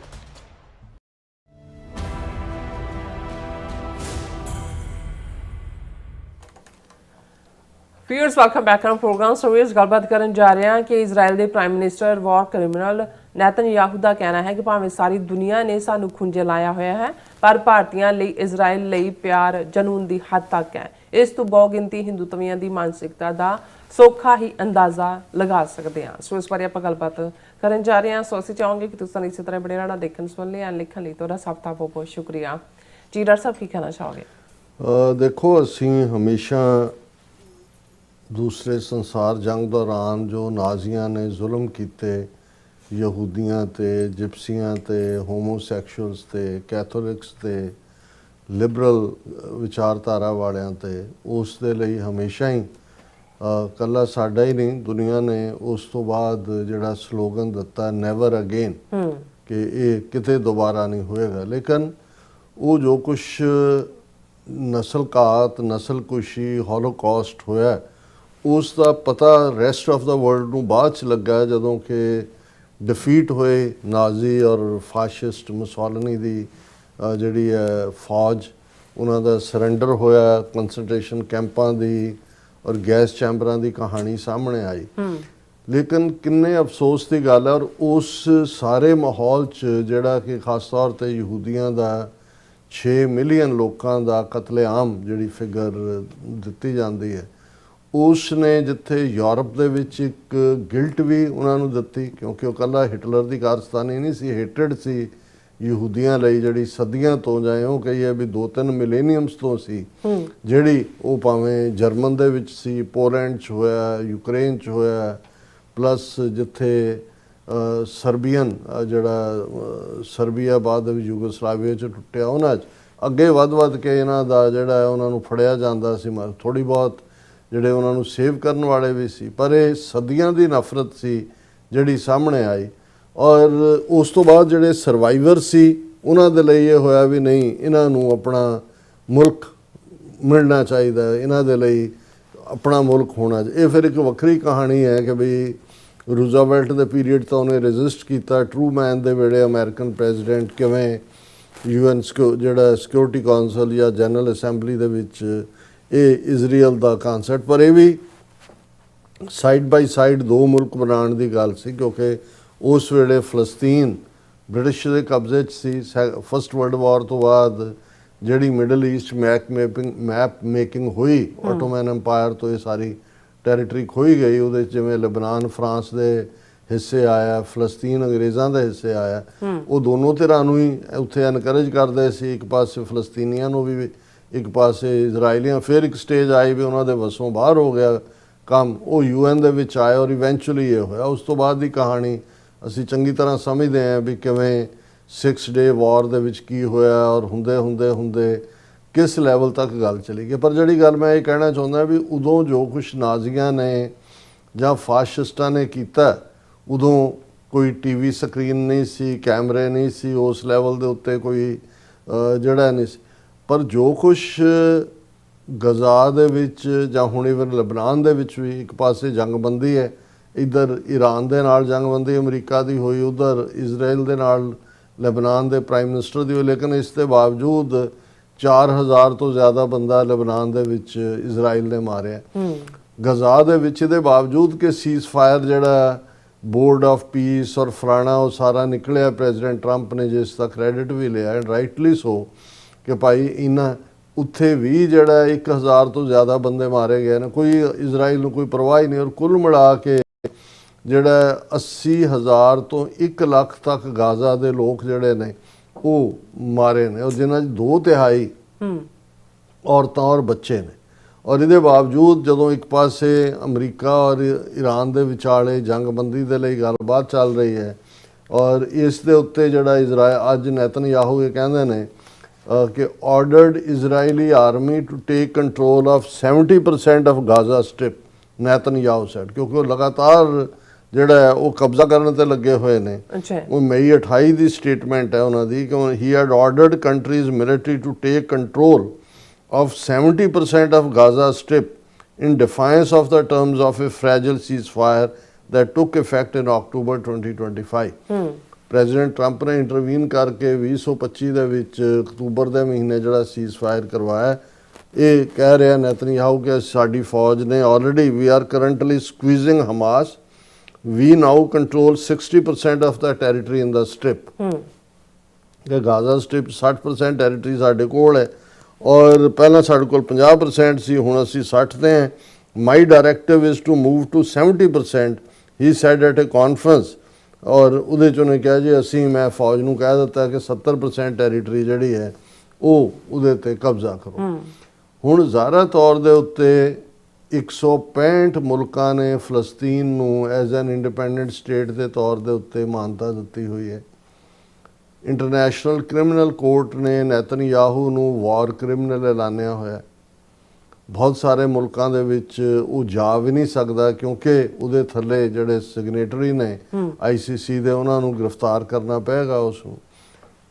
ਸ਼ਰੇਆਮ, ਔਰ ਦੁਨੀਆ 'ਚ ਯੂਰਪ 'ਚੋਂ ਅਮਰੀਕਾ 'ਚੋਂ ਜਿਹੜੇ ਏਡ ਦੇ ਲਈ ਗਜ਼ਾ ਜਾਂ ਦੂਜੇ ਆਮ ਜਿਹੜੇ ਵਿਚਾਰੇ ਜਿਹੜੇ ਲੋਕ ਜਾਂਦੇ ਨੇ ਬਣਾ ਕੇ ਪੂਰਾ ਕੋਈ ਬੋਟਸ ਦਾ ਵੀ ਦੂਜਾ, ਉਹਨਾਂ ਨੂੰ ਫੜ ਕੇ ਕਿਵੇਂ ਟੌਰਚਰ ਕੀਤਾ। ਉਹਨਾਂ ਦੇ ਇੱਕ ਮਿਨਿਸਟਰ ਨੇ ਆਰਡਰ ਕਰਕੇ ਕਿਸੇ ਦੇ ਗੋਡਿਆਂ ਬੰਨੇ, ਕਿਸੇ ਨੂੰ ਕੀਤਾ ਹੋਇਆ, ਕਿਸੇ ਦੇ ਹੱਥ ਪਿੱਛੇ ਬੰਨੇ। ਜਿਹੜੇ ਲੋਕ ਇੰਡੀਪੈਂਡੈਂਟ ਮਾਈਂਡਡ ਦੁਨੀਆ ਜਿਹੜੇ ਸਮਝਦੇ ਨੇ ਵੀ ਜਸਟਿਸ ਹੋਣਾ ਚਾਹੀਦਾ, ਉਹਨਾਂ 'ਚ ਜਿਹੜੇ ਨੇ ਉਹ ਹਰ ਕਿਸਮ ਦੇ ਲੋਕ, ਬੜੇ ਬੜੇ ਆਰਟਿਸਟ, ਕਲਾਕਾਰ, ਲੇਖਕ, ਕਾਮਨ ਬੰਦੇ, ਉਹਨਾਂ ਨੂੰ ਹਿਊਮਿਲੇਟ ਕਰਕੇ ਤੋਰਿਆ, ਉਹ ਹਰ ਵਾਰ ਤੋਰਿਆ ਜਾਂਦਾ। ਹੁਣ ਵੀ ਪਿਛਲੇ ਹਫ਼ਤੇ ਹੀ ਇਹ ਸਾਰੇ ਵਾਕਿਆ ਦੁਨੀਆ ਦੇ ਸਾਹਮਣੇ ਆਏ, ਔਰ ਕਈਆਂ ਨੇ ਸੱਦ ਕੇ ਜਿਹੜਾ ਈਰਾਨ ਦੇ ਐਂਬੈਸਡਰ ਨੂੰ ਪ੍ਰੋਟੈਸਟ ਕੀਤਾ ਵੀ ਤੁਸੀਂ ਕਰ ਕੀ ਰਹੇ ਹੋ ਉੱਥੇ ਜੀ। ਪਰ ਇਸ ਸਭ ਦੇ ਬਾਵਜੂਦ ਹੁਣ ਜੇ ਇਹ ਕਹਿਣਾ ਹੋਏ ਕਿ ਭਾਈ ਪਛਾਣ ਕੀ ਹੈ ਵੀ ਕੌਣ ਦਹਿਸ਼ਤਗਰਦ ਹੈ, ਕੌਣ ਨਸਲਕੁਸ਼ੀ ਕਰ ਰਿਹਾ ਹੈ, ਕੌਣ ਨਸਲਕੁਸ਼ੀ ਕਰਨ ਦੇ ਕੰਢੇ ਤੇ ਹੈ, ਤੇ ਤੁਹਾਨੂੰ ਪੁਰਾਣੀ ਅੰਗਰੇਜ਼ੀ 'ਚ ਜਦੋਂ ਜਿਹਨਾਂ ਜ਼ਮਾਨਿਆਂ 'ਚ ਅਸੀਂ ਸਕੂਲ ਡੇਜ਼ ਹੁੰਦੇ ਸੀ ਤਾਂ ਇੱਕ ਈਡੀਅਮ ਹੁੰਦਾ ਸੀ ਅੰਗਰੇਜ਼ੀ ਦੇ ਵਿੱਚ ਕਿ ਇਹ man is known by the company he keeps, ਕਿ ਜੇ ਤੁਸੀਂ ਕਿਸੇ ਬੰਦੇ ਬਾਰੇ ਜਾਣਨਾ ਹੈ ਤਾਂ ਉਹਦੇ ਦੋਸਤਾਂ ਬਾਰੇ ਜਾਣੋ ਕਿ ਉਹਦੇ ਦੋਸਤ ਕਿਹੋ ਜਿਹੇ ਨੇ। ਸੋ ਜ਼ਾਹਰ ਹੈ ਸਾਧ ਦੀ ਸੰਗਤ ਦੇ ਵਿੱਚ ਹੁੰਦਾ, ਚੋਰ ਦੀ ਸੰਗਤ ਦੇ ਵਿੱਚ ਹੁੰਦਾ। ਹੁਣ ਇਹ ਗੱਲ ਜਿਹੜੀਆਂ 3 ਸਟੇਟਮੈਂਟਸ ਜਾਂ 3 ਫਿਕਰੇ ਨੇਤਨਯਾਹੂ ਨੇ ਆਪਣੇ ਸਪੀਚ ਦੇ ਵਿੱਚ ਕਹੇ, ਜਿਹੜੇ ਉਹਦੇ ਟਵੀਟ ਦੇ ਉੱਤੇ ਵੀ ਆਏ। Netanyahu said, "We face delegitimization in much of the world, but not in India." Legitimate ਹੁੰਦਾ ਜਾਇਜ਼, delegitimate ਹੁੰਦਾ ਨਾਜਾਇਜ਼, ਕਿ ਬਈ ਸਾਨੂੰ ਦੁਨੀਆ ਦੇ ਵੱਡੇ ਹਿੱਸੇ ਨੇ ਨਾਜਾਇਜ਼ ਔਰ ਹੈ ਹੀ ਨਾਜਾਇਜ਼ ਦੇ ਕਾਬਲ ਕਿਹਾ, ਲੇਕਿਨ ਇੰਡੀਆ ਦੇ ਵਿੱਚ ਅਸੀਂ ਡੀਲੈਜੀਟਿਮਾਈਜ਼ ਸਾਨੂੰ ਨਹੀਂ ਕੀਤਾ ਹੋਇਆ। ਫਿਰ ਉਹ ਕਹਿੰਦਾ in India there is an absolutely crazy love for Israel, truly crazy, ਕਿ ਇੰਡੀਆ ਦੇ ਵਿੱਚ ਇਜ਼ਰਾਈਲ ਦੇ ਲਈ ਕ੍ਰੇਜ਼ੀ ਲਵ ਹੈ, ਜਨੂਨ ਦੀ ਹੱਦ ਤੱਕ, ਪਾਗਲਪਨ ਦੀ ਹੱਦ ਤੱਕ ਦੀਵਾਨਗੀ ਹੈ ਇਜ਼ਰਾਈਲ ਦੇ ਲਈ। ਫਿਰ ਥਰਡ ਕਹਿੰਦਾ I think I have more followers from India than from anywhere else in the world, ਕਿ ਮੈਨੂੰ ਫੋਲੋ ਕਰਨ ਵਾਲੇ ਸਭ ਤੋਂ ਜ਼ਿਆਦਾ ਲੋਕ ਇੰਡੀਆ ਤੋਂ ਨੇ, ਹੋਰ ਦੁਨੀਆ 'ਚ ਕਿਤੇ ਨਹੀਂ।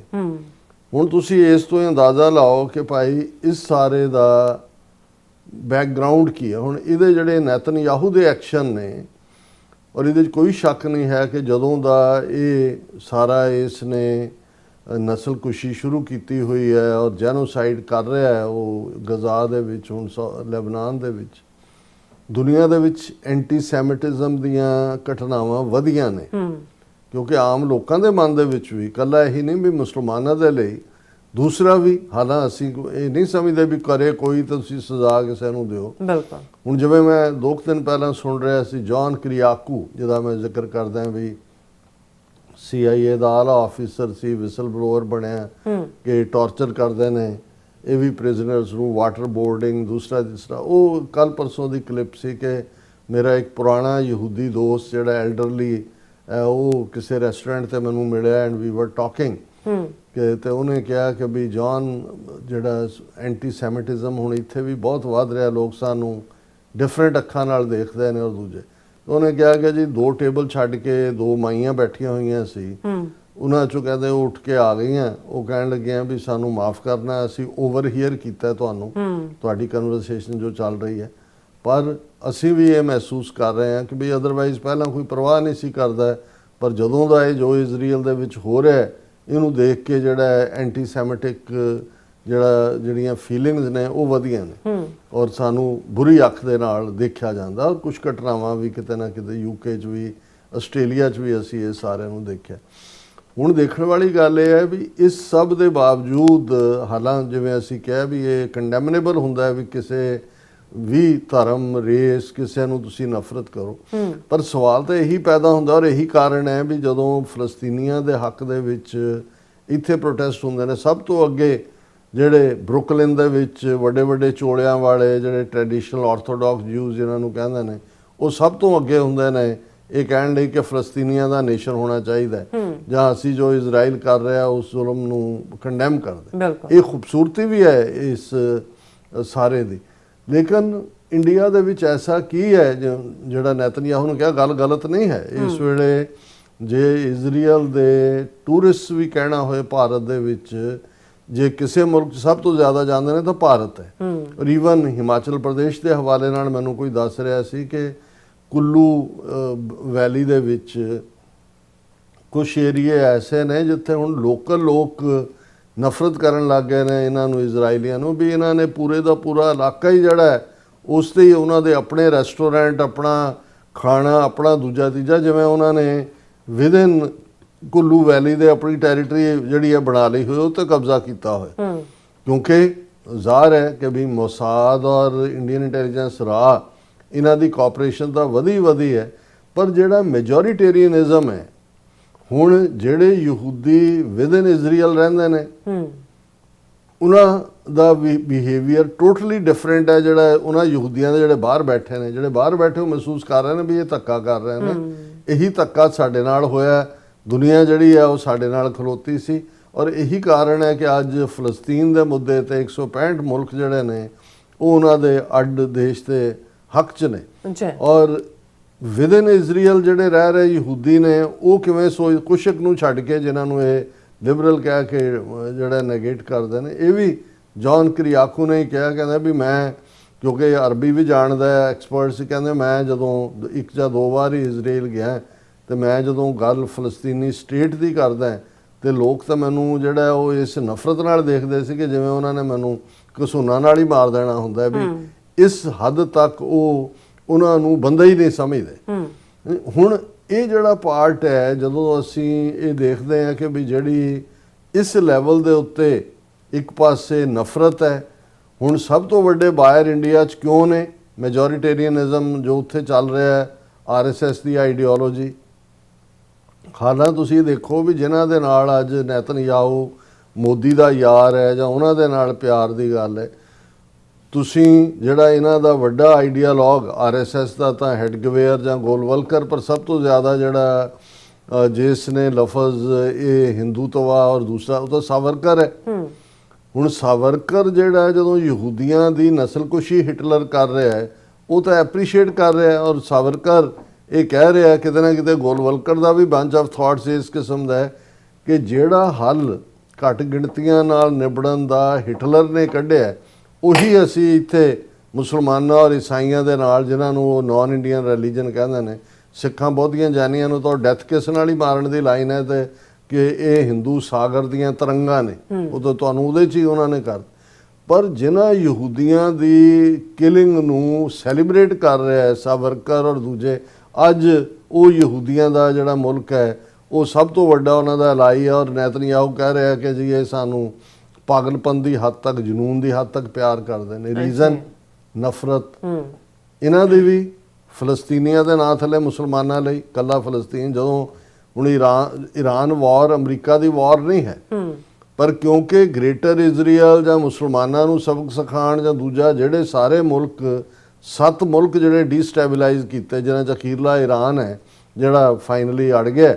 ਅਦਰਵਾਈਜ਼ ਤੁਸੀਂ ਦੇਖੋ ਸੀਰੀਆ 'ਚ ਕੀ ਕੀਤਾ, ਇਰਾਕ 'ਚ ਕੀ ਕੀਤਾ, ਲੀਬੀਆ 'ਚ ਕੀ ਕੀਤਾ, ਉਹ ਸਾਰੇ ਨੂੰ ਜਿਉਂ-ਜਿਉਂ ਤੁਸੀਂ ਉਹ ਸਾਰੇ ਨੂੰ ਦੇਖੋਗੇ ਤੇ ਉਹ ਸਾਰੀ ਇਜ਼ਰਾਈਲ ਦੀ ਲਾਈਨ, ਔਰ ਬਾਕੀਆਂ ਨੂੰ ਹੁਣ UAE ਜਾਂ ਦੂਸਰੇ ਤੀਸਰੇ ਦੇ ਗੋਡੇ ਲਵਾਏ ਹੋਏ ਨੇ, ਉਹ ਮੋਸਾਦ ਦਾ ਹੀ ਸਾਥੀ ਬਣਿਆ ਵੀ। ਅਦਰਵਾਈਜ਼ ਹੁਣ ਇਹ ਸ਼ੋਅ ਕਰਦਾ ਹੈ ਕਿ ਭਾਈ ਉਹਨਾਂ ਦੇ ਲਈ, ਮੈਜੋਰਿਟੀ ਹਿੰਦੂਆਂ ਦੇ ਲਈ, ਜਾਂ ਕਿਉਂਕਿ ਅੱਜ ਜਿਵੇਂ ਅਮਿਤ ਸ਼ਾਹ ਨੇ ਗੁਜਰਾਤ ਦੇ ਆਪਣੇ ਇੱਕ ਐਡਰੈਸ 'ਚ ਕਿਹਾ ਵੀ ਇਸ ਵੇਲੇ ਭਾਰਤ ਦੀ 80% ਟੈਰੀਟਰੀ ਦੇ ਉੱਤੇ ਸਾਡਾ ਰਾਜ ਹੈ।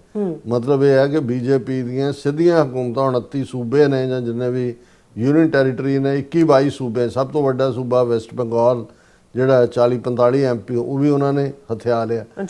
ਹੁਣ ਇਹ ਸ਼ੋਅ ਕਰਦਾ ਹੈ ਕਿ ਭਾਈ ਜਿਵੇਂ ਹਿਟਲਰ ਦੇ ਐਡਮਾਇਰਰ ਇਟਲੀ ਦੇ ਵਿੱਚ ਸੀ, ਜਿੱਥੇ ਮੁਸੋਲਿਨੀ ਬੈਠਾ ਸੀ ਫਾਸ਼ਿਸਟ, ਤੇ ਮੁਸੋਲਿਨੀ ਦੇ ਐਡਮਾਇਰਰ ਜਰਮਨੀ ਦੇ ਵਿੱਚ ਸੀ ਬੈਠੇ ਹੋਏ, ਉਹ ਦੋਨੋਂ ਹੀ ਔਰ ਇਹੀ ਅਲਾਏ ਸੀ ਸੈਕੰਡ ਵਰਲਡ ਵਾਰ ਵੇਲੇ। ਇਸ ਵੇਲੇ ਐਵੇਂ ਨਹੀਂ ਈਰਾਨ ਦੇ ਉੱਤੇ ਹਮਲੇ ਤੋਂ 48 ਘੰਟੇ ਪਹਿਲਾਂ ਮੋਦੀ ਉੱਥੇ ਪਹੁੰਚ ਗਿਆ ਤੇ ਉੱਥੇ ਕਹਿ ਰਿਹਾ ਕਿ ਇੰਡੀਆ ਮਦਰਲੈਂਡ ਹੈ ਤੇ ਤੁਹਾਡਾ ਫਾਦਰਲੈਂਡ ਹੈ ਔਰ ਦੂਸਰਾ। ਸੋ ਇਹ ਅਲਟੀਮੇਟਲੀ ਦੋਨੋਂ ਹੀ ਜਿਹੜੇ ਨੇ ਉਹ ਜੈਨੋਸਾਈਡ ਕਰਨ ਵਾਲੇ ਮੁਸਲਮਾਨਾਂ ਦੇ ਨਾਲ 2002 ਚ ਮੋਦੀ ਅਮਿਤ ਸ਼ਾਹ ਨੇ ਕੀ ਕੀਤਾ ਹਜ਼ਾਰਾਂ ਮੁਸਲਮਾਨਾਂ ਨਾਲ, ਔਰ ਪਿਛਲੇ 12 ਸਾਲਾਂ 'ਚ 2014 ਤੋਂ ਜਦੋਂ ਤੋਂ ਇਹਨਾਂ ਦੇ ਕੋਲ ਪਾਵਰ ਆਈ ਹੈ, ਹੁਣ ਅੱਜ ਲਫ਼ਜ਼ ਜੇ ਸੁਪਰੀਮ ਕੋਰਟ ਦੇ ਚੀਫ ਜਸਟਿਸ ਨੇ ਕਾਕਰੋਚ ਕਿਹਾ ਤੇ ਕਾਕਰੋਚ ਜਨਤਾ ਪਾਰਟੀ ਬਣ ਗਈ। ਬਾਹਰਲੇ ਮੁਸਲਮਾਨਾਂ ਨੂੰ ਐਡਰੈਸ ਕਰਦਿਆਂ ਖਾਸ ਤੌਰ ਤੇ ਬੰਗਲਾਦੇਸ਼ ਦੇ ਹਵਾਲੇ ਨਾਲ ਅਮਿਤ ਸ਼ਾਹ ਨੇ ਅਸਾਮ ਦੀਆਂ ਆਪਣੀਆਂ ਰੈਲੀਜ਼ 'ਚ ਕਿਹਾ ਸੀ ਕਿ ਥਰੋ them ਲਾਈਕ ਦਾ ਕਾਕਰੋਚਸ ਆਊਟ। ਇਹ ਹਿਟਰਡ ਹੀ ਹੁੰਦੀ ਹੈ ਜਦੋਂ ਤੁਸੀਂ ਕਿਸੇ ਨੂੰ ਸਭ ਹੀ ਹਿਊਮਨ ਸਮਝਦੇ ਹੋ। ਸੋ ਉਹਨਾਂ ਦੇ ਲਈ, ਇੰਡੀਆ ਦੇ ਲਈ ਮੁਸਲਮਾਨ ਜਾਂ ਸਿੱਖ ਜਾਂ ਈਸਾਈ, ਮੁਸਲਮਾਨ ਪ੍ਰਾਈਮ ਟਾਰਗੇਟ ਦੇ ਉੱਤੇ ਨੇ। ਇਹਦੇ ਬਾਵਜੂਦ ਕਿ ਤੁਸੀਂ ਫਰਾਡ ਵੀ ਕਰ ਰਹੇ ਹੋ। ਹੁਣ ਈਦ ਦੇ ਮੌਕੇ ਇਸ ਵਾਰ ਈਵਨ ਬੱਕਰਿਆਂ ਦੀ ਕੁਰਬਾਨੀ ਵੀ ਮੁਸਲਮਾਨਾਂ ਨੇ ਕਈ ਥਾਂ ਨਹੀਂ ਕੀਤੀ, ਇਸ ਡਰ ਦੇ ਥੱਲੇ ਵੀ ਉਹਦੇ 'ਚ ਵੀ ਗਾਂ ਮਾਸ ਨਾ ਲੈਣ। ਹਾਲਾਂ ਵੈਸਟ ਬੰਗਾਲ ਸੂਬਾ ਜਾਂ 8 ਸਟੇਟਾਂ ਹੋਰ ਨੇ, ਕੁੱਲ 8 ਭਾਰਤ ਦੇ ਵਿੱਚ, ਜਿੱਥੇ ਜਿਹੜੀ ਹੈ ਉਹ ਕੌ ਸਲਾਟਰ ਅਲਾਉਡ ਹੈ। ਹੁਣ ਹੋਇਆ ਉੱਥੇ ਕੀ ਹੈ ਕਿ ਵੀ ਜੇ ਇੱਕ ਉਹਨਾਂ ਦਾ ਹੀ ਹਿੰਦੂ, ਬੰਗਾਲੀ ਹਿੰਦੂਆਂ ਦਾ ਇੱਕ ਕਬੀਲਾ ਹੈ ਜਿਹੜੇ ਪਾਲਦੇ ਨੇ ਗਾਵਾਂ, ਕਿਉਂਕਿ ਉਹਨਾਂ ਨੂੰ ਹੁੰਦਾ ਹੈ ਕਿ ਵੀ ਜਦੋਂ ਬਕਰੀਦ ਆਣੀ ਉਹ ਵੇਚਣਗੇ, ਉਹਨਾਂ ਵਿਚਾਰਿਆਂ ਦੀ ਰੋਟੀ ਰੋਜ਼ੀ ਤੁਰਦੀ ਹੈ। ਐਤਕੀ ਮੁਸਲਮਾਨਾਂ ਨੇ ਕਿਹਾ, ਬੰਗਾਲ ਵਾਲਿਆਂ ਨੇ, ਵੀ ਅਸੀਂ ਨਹੀਂ ਜਿਹੜੀ ਹੈ ਕੌ ਸਲਾਟਰ, ਉਹ ਚੀਕਾਂ ਮਾਰ ਰਹੇ। ਹੁਣ ਉਹੀ RSS ਵਾਲੇ ਮੁਸਲਮਾਨਾਂ ਨੂੰ ਜਾ ਕੇ ਕਹਿੰਦੇ ਨੇ ਖਰੀਦੇ ਕਿਉਂ ਨਹੀਂ ਤੁਸੀਂ? ਕਿਉਂਕਿ ਦੇਖੋ ਇਹ ਅਸੀਂ ਹੁਣ ਅਮਰੀਕਾ ਹੈ, ਇੱਕ ਦਿਨ ਹੈ ਜਿੱਦਣ ਕਿ ਬਹੁਤੇ ਮੈਜੋਰਿਟੀ ਅਮਰੀਕਨ ਟਰਕੀ ਖਾਂਦੇ ਨੇ ਥੈਂਕਸਗਿਵਿੰਗ, ਬਾਕੀ ਬਹੁਤ ਘੱਟ ਹੈ, ਕੋਈ ਟਰਕੀ ਦਾ ਕੋਈ ਟੇਸਟ ਨਹੀਂ ਹੈ। ਲੇਕਿਨ ਤੁਸੀਂ ਇਹ ਦੇਖੋ ਕਿ ਵੀ ਉਹ ਟਰਕੀ ਨੂੰ ਕਿੰਨੇ ਅਮਰੀਕਾ ਦੇ ਵਿੱਚ ਕਿੰਨਿਆਂ ਨੂੰ ਰੁਜ਼ਗਾਰ ਮਿਲਿਆ ਹੋਇਆ, ਜਿਹੜੇ ਕਿ ਟਰਕੀ ਪਾਲਦੇ ਨੇ। ਉਹਨਾਂ ਨੂੰ ਪਤਾ ਹੁੰਦਾ ਵੀ ਇੱਕ ਦਿਨ ਹੀ ਭਾਵੇਂ ਸਾਲ ਚ ਆਉਂਦਾ, ਉਦੋਂ ਕਿੰਨਿਆਂ ਨੂੰ ਰੁਜ਼ਗਾਰ ਉਹਦੇ ਨਾਲ ਜੁੜਿਆ ਹੋਇਆ। ਸੋ ਇਸੇ ਤਰ੍ਹਾਂ ਮੈਨੂੰ ਨਹੀਂ ਸੀ ਪਤਾ ਵੀ ਉਹ ਹਿੰਦੂਆਂ ਦੇ ਹੀ ਉਹਨਾਂ ਦੇ ਕਬੀਲੇ ਨੇ ਜਿਹੜੇ ਪਾਲਦੇ ਹੀ ਗਾਂ ਇਸ ਲਈ ਨੇ, ਜਾਂ ਦੂਜੇ ਕਿ ਵੀ ਉਹਨਾਂ ਨੇ ਵੇਚਣੀ ਹੈ ਬਕਰੀਦ ਵਾਲੇ, ਉਹਨਾਂ ਦੀ ਰੋਟੀ ਰੋਜ਼ੀ ਉਹਦੇ ਨਾਲ ਜੁੜੀ ਹੋਈ ਹੈ। ਸੋ ਇਸ ਹੱਦ ਤੱਕ ਨਫ਼ਰਤ ਮੁਸਲਮਾਨਾਂ ਨਾਲ ਉਹਨਾਂ ਦਾ, ਈਵਨ ਨਮਾਜ਼ ਪੜ੍ਹਨ ਦਿੱਤੀ ਗਈ ਉਹਨਾਂ ਨੂੰ ਪਬਲਿਕ ਥਾਵਾਂ ਤੇ ਦੂਸਰੇ। ਲੇਕਿਨ ਤੁਸੀਂ ਇਹਨਾਂ ਦੀ ਜਿਹੜੀ ਹੈ ਉਹ ਧੋਖਾਪਨ ਦੇਖੋ। ਔਰ ਮੈਂ ਦੇਖ ਰਿਹਾ ਸੀ ਕਿ ਉਹਨੂੰ ਮੋਦੀ ਜਿਹੜਾ ਉਹ Modi extends Eid greetings to Bangladeshi prime minister Tarique Rahman, Eid ਦੀਆਂ ਮੁਬਾਰਕਾਂ ਦੇ ਰਿਹਾ ਕਿ ਜੀ ਇਹ ਜਿਹੜੀ ਈਦ, ਇਹ ਕੁਰਬਾਨੀ ਦਾ ਤਿਉਹਾਰ ਹੈ, ਇਹ ਕੰਪੈਸ਼ਨ ਸਿਖਾਉਂਦਾ ਹੈ, ਫਲਾਣਾ ਕਰਦਾ, ਢਿਮਕਾ ਕਰਦਾ। ਹੁਣ ਇਹੀ ਗੱਲ ਨੈਤਨਯਾਹੂ, ਜੇ ਅੱਜ ਈਰਾਨ ਦੇ ਨਾਲ ਅਮਰੀਕਾ ਦੇ ਸਮਝੌਤੇ 'ਚ ਕੋਈ ਸਭ ਤੋਂ ਵੱਡੀ ਰੁਕਾਵਟ ਹੈ ਤੇ ਨੈਤਨਯਾਹੂ ਹੈ। ਔਰ ਉਧਰ ਮੋਦੀ ਦਾ ਰੋਲ ਕੀ ਹੈ ਸਾਰਾ, ਪਾਕਿਸਤਾਨ ਦੇ ਨਾਲ ਕੀ ਹੈ, ਬਾਕੀ ਮੁਲਕਾਂ ਦੇ ਨਾਲ ਕੀ ਹੈ। ਸੋ ਮੈਂ ਇਹ ਸਮਝਦਾ ਕਿ ਵੀ ਦੁਨੀਆ ਨੂੰ ਇਸ ਵੇਲੇ ਇਹ ਦੋ ਖਤਰਨਾਕ, ਉਹ ਵੀ ਵਾਰ ਕ੍ਰਿਮੀਨਲ ਹੈ। ਮੋਦੀ ਨੂੰ 12 ਸਾਲ 2002 ਤੋਂ 2014 ਤੱਕ ਅਮਰੀਕਾ, ਕੈਨੇਡਾ, ਇੰਗਲੈਂਡ ਨੇ ਵਰਡ ਨਹੀਂ ਦਿੱਤਾ, ਕਿਉਂਕਿ ਇਸ ਦਾ ਜੋ ਰੋਲ ਸੀ ਮੁਸਲਮਾਨਾਂ ਦੀ ਨਸਲਕੁਸ਼ੀ।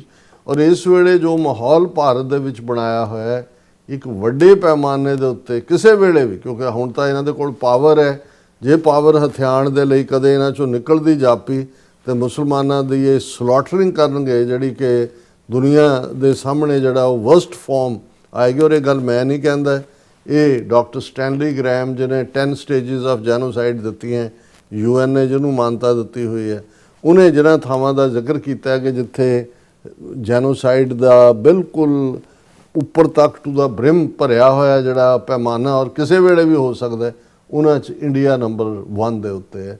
ਸੋ ਇਹ ਕਹਾਣੀ ਹੈ। ਔਰ ਜ਼ਾਹਰ ਹੈ ਕਿ ਮੱਝਾਂ ਦੀਆਂ ਭੈਣਾਂ ਮੱਝਾਂ, ਇੱਕ ਵਾਰ ਕ੍ਰਿਮੀਨਲ ਨੂੰ ਦੂਜਾ ਵਾਰ ਕ੍ਰਿਮੀਨਲ ਪਸੰਦ ਹੈ ਤੇ ਉਹਦੇ ਲੋਕਾਂ ਨੂੰ ਉਹਦੇ ਲੋਕ ਪਸੰਦ ਨੇ। ਮੈਜੋਰੀਟੇਰੀਅਨ ਹਿੰਦੂ ਇਸ ਵੇਲੇ ਹਿੰਦੂ ਫਿਰਕੂ ਜਨੂਨ ਦੇ ਵਿੱਚ ਰੰਗੇ ਹੋਏ, ਘੱਟ ਗਿਣਤੀਆਂ ਦੇ ਲਈ ਨਫ਼ਰਤ ਨਾਲ ਡੱਕੋ ਡੱਕ, ਨੱਕੋ ਨੱਕ ਭਰੇ ਹੋਏ ਨੇ। ਜੀ ਰਾਜ ਸਾਹਿਬ, ਤੁਹਾਡਾ ਬਹੁਤ ਬਹੁਤ ਸ਼ੁਕਰੀਆ। ਸੋ ਹੱਥ ਲੈਣ ਬ੍ਰੇਕ ਵਿਊਅਰਸ, ਤੁਸੀਂ ਇਸੇ ਤਰ੍ਹਾਂ ਬਣੇ ਰਹਿਣਾ। ਮਿਲਦੇ ਹਾਂ ਛੋਟੇ ਜਿਹੇ ਵਕਫੇ ਤੋਂ ਬਾਅਦ।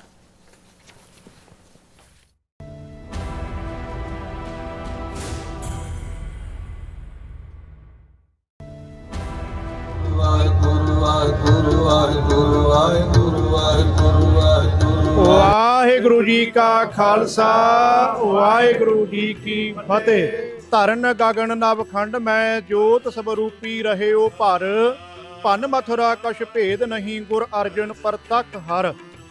ਗੁਰਬਾਣੀ ਕੁਰਬਾਨੀ ਤੇ ਮਿਹਰਬਾਨੀ ਦੇ ਪੁੰਜ, ਭਾਣੇ ਦੀ ਬੂਰਤ ਧੰਨ ਧੰਨ ਧੰਨ ਸਾਹਿਬ ਸ੍ਰੀ ਗੁਰੂ ਅਰਜਨ ਦੇਵ ਸੱਚੇ ਪਾਤਸ਼ਾਹ ਜੀ ਤਿਨਾਂ ਦੇ ਸ਼ਹੀਦੀ ਦਿਹਾੜਿਆਂ ਨੂੰ ਸਮਰਪਿਤ ਦਾ Sikh centre of New York Inc, Gurdwara Sahib Flushing ਤੇ ਗੁਰਦੁਆਰਾ ਸਾਹਿਬ ਕਲੀਨ ਵਿਲੇਜ ਦੀਆਂ ਸਮੂਹ ਸਿੱਖ ਸੰਗਤਾਂ ਵੱਲੋਂ ਰਲ ਮਿਲ ਕਰਕੇ ਟਰਾਈ ਸਟੇਟ ਦੀਆਂ ਸਮੂਹ ਸਿੱਖ ਸੰਗਤਾਂ, ਗੁਰਦੁਆਰਾ ਸਾਹਿਬਾਨਾਂ ਦੀਆਂ ਪ੍ਰਬੰਧਕ ਕਮੇਟੀਆਂ ਤੇ ਧਾਰਮਿਕ ਜਥੇਬੰਦੀਆਂ ਦੇ ਸਹਿਯੋਗ ਦੇ ਨਾਲ 13 ਜੂਨ ਦਿਨ ਸ਼ਨੀਚਰਵਾਰ ਨੂੰ ਗੁਰਦੁਆਰਾ ਸਾਹਿਬ ਕਲੀਨ ਵਿਲੇਜ ਵਿਖੇ 11 ਵਜੇ ਨਗਰ ਕੀਰਤਨ ਦੇ ਸਮਾਗਮ ਰੱਖੇ ਗਏ ਹਨ। ਸੋ ਸਮੂਹ ਸੰਗਤਾਂ ਦੇ ਚਰਨਾਂ 'ਚ ਬੇਨਤੀ ਹੈ ਕਿ ਇਹਨਾਂ ਸਮਾਗਮਾਂ ਦੇ ਅੰਦਰ ਸਮੇਂ ਅਨੁਸਾਰ ਹਾਜ਼ਰੀਆਂ ਭਰਨ ਦੀ ਕਿਰਪਾਲਤਾ ਕਰਨੀ ਜੀ। ਸਤਿਕਾਰਯੋਗ ਵੀਰਾਂ ਨੂੰ ਬੇਨਤੀ ਹੈ ਕਿ ਆਪਣੇ ਸਿਰਾਂ ਤੇ ਕੇਸਰੀ ਤੇ ਨੀਲੀਆਂ ਦਸਤਾਰਾਂ ਸਜਾ ਕੇ ਆਉਣ। ਸਤਿਕਾਰਯੋਗ ਭੈਣਾਂ ਨੂੰ ਬੇਨਤੀ ਹੈ ਕਿ ਆਪਣੇ ਸਿਰਾਂ ਤੇ ਕੇਸਰੀ ਤੇ ਨੀਲੇ ਦੁਪੱਟੇ ਲੈ ਕੇ ਆਉਣ ਜੀ। ਵਾਹਿਗੁਰੂ ਜੀ ਕਾ ਖਾਲਸਾ, ਵਾਹਿਗੁਰੂ ਜੀ ਕੀ ਫਤਿਹ। ਬੋਲੇ ਸੋ ਨਿਹਾਲ। ਵਾਹਿਗੁਰੂ ਜੀ ਕਾ ਖਾਲਸਾ, ਵਾਹਿਗੁਰੂ ਜੀ ਕੀ ਫਤਿਹ।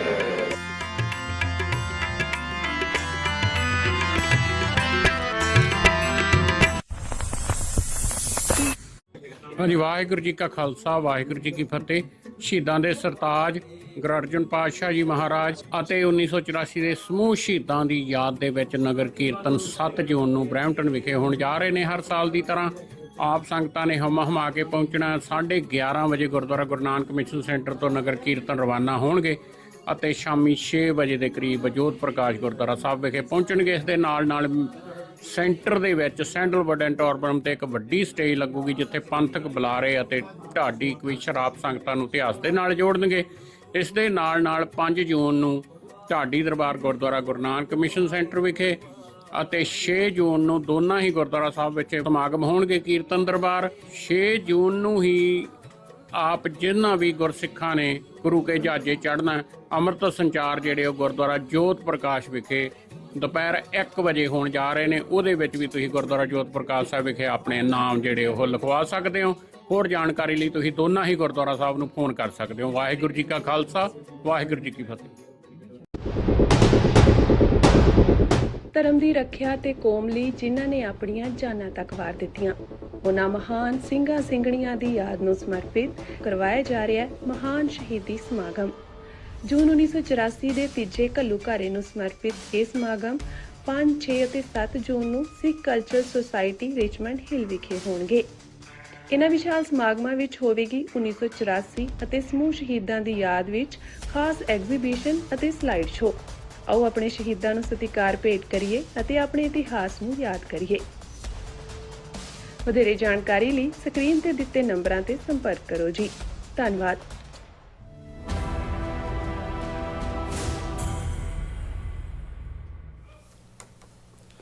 Viewers welcome back from programme. So viewers ਗੱਲਬਾਤ ਕਰਨ ਜਾ ਰਹੇ ਹਾਂ ਕਿ ਅੱਜ ਤੋਂ ਜਿਹੜਾ 28 ਸਾਲ ਪਹਿਲੇ ਯਾਨੀ ਕਿ ਅੱਜ 28 ਮਈ ਦੇ ਦਿਨ ਨੂੰ ਠੀਕ 28 ਸਾਲ ਪਹਿਲਾਂ 28 ਮਈ 1998 ਨੂੰ ਪਾਕਿਸਤਾਨ ਨੇ 6 ਨਿਊਕਲੀਅਰ ਧਮਾਕੇ ਕਰਕੇ ਭਾਰਤ ਨੂੰ ਹੈਰਾਨ ਪਰੇਸ਼ਾਨ ਕਰ ਦਿੱਤਾ ਸੀ। ਔਰ ਇਸ ਤੋਂ ਪਹਿਲਾਂ ਭਾਰਤ ਵੱਲੋਂ 13 ਮਈ 1998 ਨੂੰ ਪੋਖਰਾਨ ਵਿੱਚ 5 ਬੰਬ ਧਮਾਕੇ ਕੀਤੇ ਗਏ। ਸੋ ਪਾਕਿਸਤਾਨ ਦੇ ਨਿਊਕਲੀਅਰ ਪਾਵਰ ਬਣਨ ਨਾਲ ਭਾਰਤ ਤੇ ਪਾਕਿਸਤਾਨ ਦੋਨੋਂ ਜੰਗੀ ਤਾਕਤ ਦੇ ਲਿਹਾਜ਼ ਨਾਲ ਬਰਾਬਰੀ ਦੀ ਸਤ੍ਹਾ ਤੇ ਆ ਗਏ। ਸੋ ਇਸ ਬਾਰੇ ਆਪਾਂ ਗੱਲਬਾਤ ਕਰਨ ਜਾ ਰਹੇ ਹਾਂ। ਸੋ ਅਸੀਂ ਚਾਹਾਂਗੇ ਕਿ ਤੁਸੀਂ ਇਸੇ ਤਰ੍ਹਾਂ ਬਣੇ ਰਹਿਣਾ, ਦੇਖਣ ਸੁਣ ਲਈ ਜਾਂ ਲਿਖਣ ਲਈ। ਤੁਹਾਡਾ ਸਭ ਦਾ ਬਹੁਤ ਬਹੁਤ ਧੰਨਵਾਦ ਜੀ। ਡਾਕਟਰ ਸਾਹਿਬ ਕੀ ਕਹਿਣਾ ਚਾਹੋਗੇ? ਦੇਖੋ, ਹਰ ਖਿੱਤੇ, ਹਰ ਮੁਲਕ, ਹਰ ਕੌਮ ਦੀ ਹਿਸਟਰੀ ਦੇ ਵਿੱਚ ਕੁਝ ਦਿਨ ਐਸੇ ਹੁੰਦੇ ਨੇ, ਕੁਝ ਫੈਸਲੇ ਐਸੇ ਹੁੰਦੇ ਨੇ, ਕੁਝ ਘਟਨਾਵਾਂ ਐਸੀਆਂ ਹੁੰਦੀਆਂ ਜਿਹੜੀਆਂ ਟਰਨਿੰਗ ਪੁਆਇੰਟ ਬਣ ਜਾਂਦੀਆਂ ਉਹਨਾਂ ਦੇ ਇਤਿਹਾਸ ਦਾ ਜਾਂ ਉਹਨਾਂ ਦੀ ਸਰਵਾਈਵਲ ਦਾ। ਪਾਕਿਸਤਾਨ ਦਾ ਹੋਂਦ ਦੇ ਵਿੱਚ ਆਉਣਾ ਹੀ ਆਪਣੇ ਆਪ ਦੇ ਵਿੱਚ ਇੱਕ ਕ੍ਰਿਸ਼ਮਾ ਸੀ। ਇਸ ਕੋਈ ਦੋ ਰਾਵਾਂ ਨਹੀਂ ਨੇ ਕਿ ਜਦੋਂ 23 ਮਾਰਚ 1940 ਨੂੰ ਲਾਹੌਰ ਡੈਕਲੇਰੇਸ਼ਨ ਦੇ ਨਾਲ ਦੋ ਜਿਹੜੀ ਕੌਮਾਂ ਦੀ, ਜਿਹਨੂੰ 2 ਨੇਸ਼ਨ ਥਿਊਰੀ ਕਿਹਾ ਜਾਂਦਾ, ਗੱਲ ਤੁਰੀ, ਉਦੋਂ ਸ਼ਾਇਦ ਜਿਹੜੇ ਵਰਸਟ ਕ੍ਰਿਟਿਕ ਤਾਂ ਇੱਕ ਪਾਸੇ, ਉਹਨਾਂ ਨੂੰ ਤਾਂ ਇਹ ਇੱਕ ਜਿਹੜਾ ਉਹ ਸਿਰਫ ਗੱਲਬਾਤ ਲਈ ਕੰਸੈਸ਼ਨ ਲੈਣ ਦੀ ਗੱਲ ਲੱਗਦੀ ਸੀ। ਜਿਹੜੇ ਆਪਟੀਮਿਸਟ ਵੀ ਸੀ ਸ਼ਾਇਦ ਉਹਨਾਂ ਨੂੰ ਵੀ ਅੰਦਾਜ਼ਾ ਨਹੀਂ ਸੀ, ਕਿਉਂਕਿ ਇਹ ਵਿਦਿਨ 7 ਇਅਰਸ ਇਹ ਜਿਹੜਾ ਇੱਕ ਡੈਕਲੇਰੇਸ਼ਨ ਉਹ ਹਕੀਕਤ ਬਣੀ। ਔਰ ਪਾਕਿਸਤਾਨ ਹੋਂਦ ਦੇ ਵਿੱਚ ਆਇਆ। ਜਦੋਂ ਪਾਕਿਸਤਾਨ ਬਣਾਉਣਾ ਕਾਂਗਰਸ ਨੇ ਮੰਨ ਵੀ ਲਿਆ, ਗਾਂਧੀ ਨਹਿਰੂ ਨੇ ਰੈਜ਼ੋਲੂਸ਼ਨ ਕੀਤਾ, ਉਹਦੇ ਡਿਫਰੈਂਟ ਉਹਦੀਆਂ ਵਜੂਹਾਤ ਸੀ, ਉਦੋਂ ਵੀ ਉਹਨਾਂ ਦੇ ਇੱਕ ਵੱਡੇ ਤਬਕੇ ਨੂੰ ਸਣੇ ਪਟੇਲ ਔਰ ਨਹਿਰੂ ਦੇ ਲੱਗਦਾ ਸੀ ਕਿ ਪਾਕਿਸਤਾਨ ਨਾਨ ਵਾਇਬਲ ਹੈ, ਉਹ ਇਕਨੋਮਿਕਲੀ ਸਰਵਾਈਵ ਨਹੀਂ ਕਰੇਗਾ। ਔਰ ਇਹ ਗੱਲ ਕਦੀ ਉਹਨਾਂ ਨੂੰ ਨਹੀਂ ਸੀ। ਜਦੋਂ ਈਵਨ ਕਾਇਦੇ ਆਜ਼ਮ ਮੁਹੰਮਦ ਅਲੀ ਜਿਨਾਹ ਵਜ਼ਾਰਤ ਕਰਦੇ ਸੀ, ਉਹਨਾਂ ਦੇ ਆਪਣੇ ਇੰਟੈਲੈਕਚੁਅਲ, ਖਾਸ ਤੌਰ 'ਤੇ ਜਿਹੜਾ ਦਿੱਲੀ ਦੇ ਵਿੱਚ ਜਾਮੀਆ ਮਿਲੀਆ ਯੂਨੀਵਰਸਿਟੀ ਜਿਨ੍ਹਾਂ ਨੇ ਬਣਾਈ, ਔਰ ਇੱਕ ਪਾਸੇ ਅਲੀਗੜ੍ਹ ਯੂਨੀਵਰਸਿਟੀ ਸੀ ਜਿਹੜੇ ਐਡਵੋਕੇਟ ਸੀ, ਔਰ ਉਦੋਂ ਵੀ ਉਹਨਾਂ ਦੇ ਜਿਹੜੇ ਆਪਣੇ ਇੰਟੈਲੈਕਚੁਅਲ ਸੀ ਕਿ ਵੀ ਅਸੀਂ ਇਕਨੋਮਿਕਲੀ ਵੀ ਔਰ ਮਿਲੀਟੈਰਲੀ ਵੀ ਅਸੀਂ ਸਰਵਾਈਵ ਨਹੀਂ ਕਰ ਸਕਾਂਗੇ, ਸਾਨੂੰ ਤਾਂ ਜਿਹੜਾ ਉਹ ਅਨਾਜ ਕਿੱਥੋਂ ਆਏਗਾ, ਦੂਜਾ ਕਿੱਥੋਂ ਆਏਗਾ। ਔਰ ਉਹਦੇ 'ਤੇ ਹੀ ਜਿਹੜਾ ਮੁਹੰਮਦ ਅਲੀ ਜਿਨਾਹ ਦਾ ਕਾਮੈਂਟ, ਰੁਮਾਲ ਕੱਢ ਕੇ ਕਿ ਮੈਨੂੰ ਭਾਵੇਂ ਰੁਮਾਲ ਜਿੰਨਾ ਪਾਕਿਸਤਾਨ ਮਿਲੇ, ਸਾਨੂੰ ਭਾਵੇਂ ਇੱਕ ਵੇਲੇ ਖਾਣ ਨੂੰ ਮਿਲੇ, ਪਰ ਪਾਕਿਸਤਾਨ ਔਰ ਪਾਕਿਸਤਾਨ ਤੋਂ ਬਿਨਾਂ ਕੁਛ ਨਹੀਂ। ਸੋ ਜ਼ਾਹਰ ਹੈ ਭਾਰਤ ਦੇ ਜਿਹੜੇ ਇਹ ਵੱਡੀ ਟੌਪ ਟਰਾਇਓ ਸੀ, ਗਾਂਧੀ, ਨਹਿਰੂ, ਪਟੇਲ, ਇਹ ਵੀ ਸ਼ਾਇਦ ਇਹ ਸੋਚਦੇ ਸੀ ਕਿ ਵੀ ਪਾਕਿਸਤਾਨ ਜਿਹੜਾ ਉਹ ਸਰਵਾਈਵ ਨਹੀਂ ਕਰੇਗਾ ਔਰ ਇਵੈਂਚੁਅਲੀ ਭਾਰਤ ਦੇ ਵਿੱਚ ਜ਼ਮ ਹੋਣਾ ਹੀ ਕਬੂਲ ਕਰੇਗਾ। ਫਿਰ ਅਸੀਂ ਦੇਖਦੇ ਹਾਂ ਕਿ ਪਾਣੀ ਨੂੰ ਐਜ਼ ਏ ਵੈਪਨ ਯੂਜ਼ ਕੀਤਾ, ਜਦੋਂ ਇਹਨਾਂ ਨੇ ਜਿਹੜੇ ਹੈਡਵਰਕ ਸੀ ਮਾਧੋਪੁਰ ਰਾਵੀ ਦੇ ਉੱਤੇ ਜਾਂ ਫਿਰੋਜ਼ਪੁਰ ਸਤਲੁਜ ਦੇ ਉੱਤੇ, ਉਹ ਬੰਦ ਕੀਤਾ, ਜਿਹਦੇ 'ਚ 1960 'ਚ ਇੰਡਸ ਵਾਟਰ ਟਰੀਟੀ ਨਿਕਲੀ। ਫਿਰ ਜੰਮੂ ਕਸ਼ਮੀਰ ਦੇ ਹਵਾਲੇ ਨਾਲ ਧੱਕਾ ਕਰਦੇ ਆ, ਮੁਕੰਮਲ ਤੌਰ ਦੇ ਉੱਤੇ ਸਾਰਾ ਪਲੇਬਸਾਈਡ ਨੂੰ ਪਾਸੇ ਰੱਖਿਆ। ਫਿਰ ਜੇ ਪਾਕਿਸਤਾਨ ਖੁਦ ਨਹੀਂ ਟੁੱਟਾ, ਸਰਵਾਈਵ ਉਹਨਾਂ ਨੇ ਕੀਤਾ, ਇਹਨਾਂ ਨੇ ਕਿਵੇਂ ਵੈਸਟ ਬੰਗਾਲ ਦੇ ਨਾਲ ਲੱਗਦਾ ਜਿਹੜਾ ਈਸਟ ਬੰਗਾਲ, ਜਿਹੜਾ ਮਸ਼ਰਕੀ ਪਾਕਿਸਤਾਨ ਸੀ, ਜਿਹੜਾ ਅੱਜ ਬੰਗਲਾਦੇਸ਼ ਹੈ, ਉਹਦੇ 'ਚ ਇਹਨਾਂ ਨੇ ਕਿਵੇਂ ਘੁਸਪੈਠ ਕੀਤੀ, ਕਿਵੇਂ ਮੁਕਤੀ ਵਾਹਿਨੀ। ਇਹ ਠੀਕ ਹੈ ਅੰਦਰੂਨੀ ਮੁਜੀਬੁਰ ਰਹਿਮਾਨ ਜਾਂ ਦੂਸਰੇ ਦੀ ਡਿਸਸੈਟਿਸਫੈਕਸ਼ਨ ਆਪਣੀ ਥਾਂ 'ਤੇ, ਲੇਕਿਨ ਇਹਦੇ 'ਚ ਕੋਈ ਸ਼ੱਕ ਨਹੀਂ ਹੈ ਕਿ ਭਾਰਤ ਨੇ ਮਿਲੀਟੈਰਲੀ ਇੰਟਰਵੀਨ ਕਰਕੇ ਮੁਕਤੀ ਵਾਹਿਨੀ ਉਹਨਾਂ ਦੀ ਆਊਟਫਿਟ ਹੀ ਸੀ, ਜਿਵੇਂ ਅੱਜ ਬਲੋਚਿਸਤਾਨ ਲਿਬਰੇਸ਼ਨ ਆਰਮੀ ਜਾਂ ਤਹਿਰੀਕੇ ਤਾਲਿਬਾਨ ਸਭ ਭਾਰਤ ਦੀਆਂ ਪ੍ਰੌਕਸੀਜ਼ ਨੇ। ਅੱਛਾ, ਉਹਨਾਂ ਨੇ ਵੱਡਾ ਹਿੱਸਾ ਟੈਰੀਟਰੀ ਵਾਈਜ਼, ਜਿਹੜਾ ਆਬਾਦੀ ਵਾਈਜ਼ ਟੈਰੀਟਰੀ ਤਾਂ ਬਲੋਚਿਸਤਾਨ ਦੀ ਜ਼ਿਆਦਾ ਹੈ, ਉਹਨੂੰ ਬੰਗਲਾਦੇਸ਼ ਬਣਾ ਦਿੱਤਾ। ਫਿਰ ਉਹਨਾਂ ਨੂੰ ਲੱਗਾ ਕਿ ਵੀ ਇਹ 1971 'ਚ ਬਣਦਾ, ਫਿਰ ਇੰਦਰਾ ਗਾਂਧੀ ਦੁਰਗਾ ਬਣ ਗਈ, ਵਾਜਪਾਈ ਨੇ ਕਿਹਾ ਦੁਰਗਾ। ਫਿਰ ਇੰਦਰਾ ਗਾਂਧੀ ਨੇ 1974 ਦੇ ਵਿੱਚ ਪਹਿਲਾ ਐਟੋਮਿਕ ਧਮਾਕਾ ਪੋਖਰਾਨ ਕੀਤਾ, ਕੈਨੇਡਾ ਦੇ ਦਿੱਤੇ ਰਿਐਕਟਰਸ ਦਾ ਮਿਸਯੂਜ਼ ਕਰਕੇ, ਐਨਰਿਚਡ ਯੂਰੇਨੀਅਮ ਕਰਕੇ। ਔਰ ਪਾਕਿਸਤਾਨ ਨੂੰ ਇਹ ਗੱਲ ਉਦੋਂ ਤੱਕ ਪਾਕਿਸਤਾਨ ਦੀ ਸਕੂਤੇ ਢਾਕਾ ਬੜੀ ਜਿਹੜੀ ਹੈ ਉਹ ਹਿਊਮਿਲੀਏਟਿੰਗ ਡਿਫੀਟ ਸੀ, ਪ੍ਰਿਜ਼ਨਰਸ ਆਫ ਵਾਰ ਸੀ। ਜ਼ੁਲਫਿਕਾਰ ਅਲੀ ਭੁੱਟੋ ਆਇਆ ਪਾਵਰ 'ਚ 74 'ਚ, ਇੰਦਰਾ ਗਾਂਧੀ ਨੇ ਧਮਾਕਾ ਕਰਕੇ ਐਟੋਮਿਕ ਬਣ ਗਈ। ਭੁੱਟੋ ਨੇ ਰਿਅਲਾਈਜ਼ ਕਰ ਲਿਆ ਕਿ ਵੀ ਇਹ ਹੁਣ ਜਿਹੜਾ ਲੈਫਟ ਓਵਰ ਪਾਕਿਸਤਾਨ ਹੈ, ਇਹਦੀ ਸਰਵਾਈਵਲ ਹੀ ਨਹੀਂ ਹੋ ਸਕਦੀ ਜੇ ਅਸੀਂ ਐਟੋਮਿਕ ਨਹੀਂ ਹੁੰਦੇ। ਇਹ ਇੱਕ ਵੱਖਰੀ ਕਹਾਣੀ ਹੈ ਜਿਹਦੇ ਬਾਰੇ ਬਹੁਤ ਸਾਰੇ ਜਰਨਲਿਸਟ ਨੇ ਆਪਣੇ ਕਿਤਾਬਾਂ ਵੀ ਲਿਖੀਆਂ ਨੇ ਕਿ ਕਿਵੇਂ ਉਹਨੇ, ਭੁੱਟੋ ਨੇ ਮੁਸਲਮਾਨ ਮੁਲਕ, ਖਾਸ ਤੌਰ 'ਤੇ ਜਿਹੜੇ ਪੈਸੇ ਵਾਲੇ ਸੀ, ਸਾਊਦੀ ਅਰੇਬੀਆ, ਲੀਬੀਆ, ਮੁਹੰਮਦ ਗਦਾਫੀ, ਇਹ ਸਾਰੇ ਇਕੱਠੇ ਕੀਤੇ। ਪਹਿਲਾਂ ਉਹਨੇ ਆਪਣੇ ਨਿਊਕਲੀਅਰ ਸਾਇੰਟਿਸਟ ਜੋ ਵੀ ਸੀ, ਔਰ ਇਹਦੇ 'ਚ ਪਾਕਿਸਤਾਨ ਦੇ ਨਿਊਕਲੀਅਰ ਪ੍ਰੋਗਰਾਮ ਦੇ ਵਿੱਚ ਅਬਦੁਲ ਕਦੀਰ ਖਾਨ, ਉਸ ਦਾ ਬਹੁਤ ਵੱਡਾ ਯੋਗਦਾਨ ਹੈ। ਅੱਛਾ। ਔਰ ਉਹਨੇ ਪਹਿਲਾਂ ਆਪਣੇ ਸਾਇੰਸਦਾਨ ਇਕੱਠੇ ਕੀਤੇ, ਉਹਨਾਂ ਨੂੰ ਕਿਹਾ ਜੀ ਦੱਸੋ ਕਿੰਨਾ ਖਰਚ ਚਾਹੀਦਾ, ਕਿੰਨਾ ਵਕਤ ਚਾਹੀਦਾ। ਉਹਨਾਂ ਨੇ ਜੋ ਵੀ ਟਾਈਮ ਫਰੇਮ ਦਿੱਤਾ, ਉਹਨਾਂ ਨੇ ਜੇ 20 ਸਾਲ ਕਿਹਾ ਤੇ 10 ਬਿਲੀਅਨ ਕਿਹਾ, ਫਰਜ਼ੀ ਮੈਂ ਫਿਗਰ ਦੇ ਰਿਹਾ, ਉਹਨੇ ਕਿਹਾ ਜੀ 10 ਦੇ 20 ਬਿਲੀਅਨ ਲੈ ਲਓ ਤੇ 20 ਸਾਲ ਦੇ 10 ਸਾਲ ਕਰ ਦਿਓ, ਇਹਨੂੰ ਡਿਵੈਲਪ ਕਰੋ। ਸੋ ਇਵੈਂਚੁਅਲੀ ਫਿਰ ਉਹ ਸਾਰੇ ਮੁਸਲਮਾਨ ਮੁਲਕਾਂ ਦੇ ਕੋਲ ਗਿਆ, ਉਹਨਾਂ ਨੂੰ ਕਿਹਾ ਕਿ ਭਾਈ ਦੇਖੋ ਦੁਨੀਆ ਬਦਲ ਗਈ, ਤੁਸੀਂ ਪਹਿਲਾਂ ਹੀ ਪਛੜ ਗਏ ਹੋ 2-2.5 ਸਾਲ, 200-250 ਸਾਲ ਇੰਡਸਟਰੀਅਲ ਰੈਵੋਲੂਸ਼ਨ ਤੋਂ ਬਾਅਦ ਤੁਹਾਡਾ, ਹੁਣ ਪਾਕਿਸਤਾਨ ਦੀ ਮਦਦ ਕਰੋ, ਨਿਊਕਲੀਅਰ ਤੋਂ ਬਿਨਾਂ ਸਰਵਾਈਵ ਨਹੀਂ ਹੋਣਾ। ਨਵੀਂ ਦੁਨੀਆ ਜਿਹੜੀ ਆ ਉਹ ਨਵੇਂ ਯੁੱਗ ਦੀ ਗੱਲ ਹੈ। ਸੋ ਕਟਿੰਗ ਦਾ ਸਟੋਰੀ ਸ਼ਾਰਟ, ਇਹ ਕ੍ਰੈਡਿਟ ਜ਼ੁਲਫਿਕਾਰ ਅਲੀ ਭੁੱਟੋ ਨੂੰ ਜਾਂਦਾ ਹੈ ਕਿ ਉਸ ਨੇ ਜਿਹੜਾ 1970 ਦੇ ਵਿੱਚ ਨਿਊਕਲੀਅਰ ਪ੍ਰੋਗਰਾਮ, ਹਾਲਾਂ 1955-56 'ਚ ਨਿਊਕਲੀਅਰ ਰਿਐਕਟਰ ਤਾਂ ਅਮਰੀਕਾ ਨੇ ਪਾਕਿਸਤਾਨ ਨੂੰ $3.5 ਲੱਖ ਕੇ ਕਿੰਨੇ ਸੀ ਪੀਸਫੁਲ ਐਨਰਜੀ ਦੇ ਲਈ। ਸੋ ਅਬਦੁਲ ਕਦੀਰ ਖਾਨ ਦਾ ਇਸ ਦੇ ਵਿੱਚ ਰੋਲ। ਸੋ ਚਲਦੇ ਚਲਦੇ ਜਦੋਂ 80-70 ਬਾਅਦ ਦੇ ਵਿੱਚ ਭੁੱਟੋ ਨੂੰ ਹੈਂਗ ਕਰ ਦਿੱਤਾ ਗਿਆ, ਜ਼ਿਆਉਲ ਹੱਕ ਆਇਆ। ਹੁਣ ਬੇਸ਼ੱਕ ਜ਼ਿਆਉਲ ਹੱਕ ਦੀ ਪਰਸਨੈਲਿਟੀ ਨੂੰ ਹਰ ਕੋਈ ਆਪੋ ਆਪਣੇ ਢੰਗ ਦੇ ਨਾਲ ਉਸ ਨੂੰ ਜਿਹੜਾ ਬਿਆਨਦਾ ਹੈ, ਪਰ ਇੱਕ ਗੱਲ ਜਿਵੇਂ ਭੁੱਟੋ ਨੂੰ ਇਹ ਕ੍ਰੈਡਿਟ ਜਾਂਦਾ ਹੈ ਕਿ ਉਹ ਮਾਸਟਰਮਾਈਂਡ ਸੀ ਇਸ ਸਾਰੇ ਦਾ, ਜਿਹਦੇ ਲਈ ਉਹਨੇ ਫਾਈਨੈਂਸ਼ੀਅਲ ਰਿਸੋਰਸ ਔਰ ਵਿਲ ਜਿਹੜੀ ਇਹ ਦਿਖਾਈ। ਇਹ ਕ੍ਰੈਡਿਟ ਜ਼ਿਆਉਲ ਹੱਕ ਨੂੰ ਜਾਂਦਾ ਹੈ ਕਿ ਉਸ ਨੇ ਇਸ ਪ੍ਰੋਗਰਾਮ ਨੂੰ ਉਹਨਾਂ ਹਾਲਾਤਾਂ 'ਚ ਵੀ ਜਾਰੀ ਰੱਖਿਆ ਜਦੋਂ ਕਿ ਪ੍ਰੈਸ਼ਰ ਵੀ ਸੀ ਅਮਰੀਕਾ ਦਾ, ਲੇਕਿਨ ਅਮਰੀਕਾ ਕਿਤੇ ਨਾ ਕਿਤੇ ਫਸਿਆ ਵੀ ਹੋਇਆ ਸੀ ਕਿਉਂਕਿ 1979 ਦੇ ਵਿੱਚ ਸੋਵੀਅਤ ਯੂਨੀਅਨ ਨੇ ਅਫਗਾਨਿਸਤਾਨ ਦੇ ਉੱਤੇ ਆ ਕੇ ਕਬਜ਼ਾ ਕਰ ਲਿਆ। ਹੁਣ ਉਸ ਪੀਰੀਅਡ 'ਚ ਅਮਰੀਕਾ ਨੂੰ ਲੱਗਾ ਵੀ ਵੀਅਤਨਾਮ ਦੀ ਡਿਫੀਟ ਦੂਜੇ ਤੀਜੇ ਵੀ ਇਹ ਮੌਕਾ ਹੈ। ਕਾਂਗਰਸਮੈਨ ਚਾਰਲੀ ਸੀ, ਚਾਰਲਸ ਕੀ ਉਹਨਾਂ ਦਾ ਚਾਰਲੀ ਕਹਿੰਦੇ ਸੀ, ਉਹਨੇ ਇੰਟਰਵੀਨ, ਸਟਿੰਗਰ ਮਿਸਲਸ ਆ ਗਈਆਂ ਸੀ ਦੂਜੀਆਂ, ਪਾਕਿਸਤਾਨ ਪ੍ਰੀਪੇਅਰਿੰਗ ਬੇਸ ਬਣ ਗਿਆ, ਮੁਜਾਹਿਦੀਨ ਬਣਾ ਦਿੱਤਾ ਉਹਨਾਂ ਨੂੰ, ਮਜ਼ਹਬ ਦੀ ਗੱਲ, ਜਿਹਾਦ ਦਾ ਨਾਰਾ ਦਿੱਤਾ ਗਿਆ। ਔਰ ਨਤੀਜੇ ਦੇ ਤੌਰ ਤੇ ਕਿਉਂਕਿ ਜ਼ਿਆਉਲ ਹੱਕ ਦੇ ਪੀਰੀਅਡ 'ਚ ਸਾਰਾ ਕੁਝ ਚੱਲ ਰਿਹਾ ਸੀ, CIA ਵੀ ਉੱਥੇ ਪਹੁੰਚ ਗਈ, ਦੂਜੀ ਵੀ, ਸੋ ਉਹਨੇ ਆਪਣਾ ਜਿਹੜਾ ਨਿਊਕਲੀਅਰ ਪ੍ਰੋਗਰਾਮ ਹੈ ਉਹ ਜਾਰੀ ਰੱਖਿਆ। ਦਬਾ ਰਿਹਾ ਵਿੱਚ ਵਿਚਾਲਿਓਂ, ਪਰ ਕਿਉਂਕਿ ਅਮਰੀਕਾ ਵੀ ਫਸਿਆ ਹੋਇਆ ਸੀ, ਉਹਨੂੰ 1979 ਤੋਂ 1999 ਤੱਕ ਇਹ ਚੱਲਿਆ 10 ਸਾਲ। 1999-90 'ਚ ਸੋਵੀਅਤ ਯੂਨੀਅਨ ਡਿਸਇੰਟੈਗਰੇਟ ਹੋਇਆ, ਉਹਨਾਂ ਨੇ ਆਪਣੀ ਫੌਜ ਅਫਗਾਨਿਸਤਾਨ ਚੋਂ ਕੱਢੀ। ਉਦੋਂ ਤੱਕ ਆਲਮੋਸਟ ਪਾਕਿਸਤਾਨ ਨੇ ਉਸ ਲੈਵਲ ਦਾ ਐਨਰਿਚਡ ਯੂਰੇਨੀਅਮ ਔਰ ਦੂਸਰਾ ਜਿਹੜਾ ਉਹ ਤਿਆਰ ਹੋ ਗਿਆ ਸੀ ਜਿਹਦੇ ਥੱਲੇ ਨਿਊਕਲੀਅਰ ਜਿਹੜਾ ਉਹ ਉਹਨਾਂ ਦਾ ਪ੍ਰੋਗਰਾਮ ਸਿਰੇ ਚੜ੍ਹ ਗਿਆ ਸੀ। ਹੁਣ ਇਸ ਪੀਰੀਅਡ ਦੇ ਵਿੱਚ ਵੀ ਇੰਡੀਆ ਨੇ, ਮੋਸਾਦ ਨੇ ਇੱਕ ਦੋ ਜਿਹੜਾ ਲੇਟ 80s ਦੇ ਵਿੱਚ ਕੋਸ਼ਿਸ਼ ਵੀ ਕੀਤੀ ਕਸ਼ਮੀਰ ਦੇ ਵਿੱਚ ਬੇਸ ਬਣਾ ਕੇ ਕਿ ਕਹੂਟਾ ਜਿਹੜਾ ਨਿਊਕਲੀਅਰ ਪਲਾਂਟ ਹੈ ਉਸ ਨੂੰ ਨਿਸ਼ਾਨੇ ਤੇ ਲਿਆ ਜਾਏ।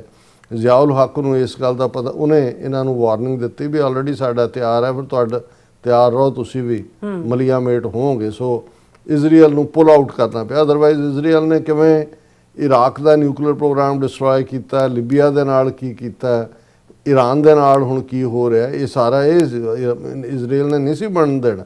ਪਰ ਕਿਉਂਕਿ ਉਦੋਂ ਅਮਰੀਕਾ ਟੂ ਮਚ ਇਨਵੋਲਵਡ ਸੀ ਸਾਰੇ ਉਸ ਵਾਰ ਅਗੇਂਸਟ ਦਾ ਸੋਵੀਅਤ ਯੂਨੀਅਨ, ਸੋ ਉਹਦੇ ਜਿਹਨੂੰ ਕਹੋ ਕਿ ਵੀ ਇਹ ਜ਼ਿਆਉਲ ਹੱਕ ਦੀ ਕਾਮਯਾਬੀ ਹੈ ਵੀ ਉਹਦਾ ਦਾ ਲੱਗਦਾ ਰਿਹਾ ਔਰ ਉਹਨਾਂ ਨੇ ਡਿਵੈਲਪ ਕੀਤਾ। ਫਿਰ ਜ਼ਿਆਉਲ ਹੱਕ ਜਾਂਦਾ ਲੱਗਾ, ਬੇਨਜ਼ੀਰ ਆ ਗਈ ਔਰ ਦੂਸਰਾ ਤੀਸਰਾ। ਫਿਰ 1998 'ਚ ਦਿੱਲੀ ਦੇ ਵਿੱਚ ਵਾਜਪਾਈ ਦੀ ਸਰਕਾਰ ਬਣ ਗਈ।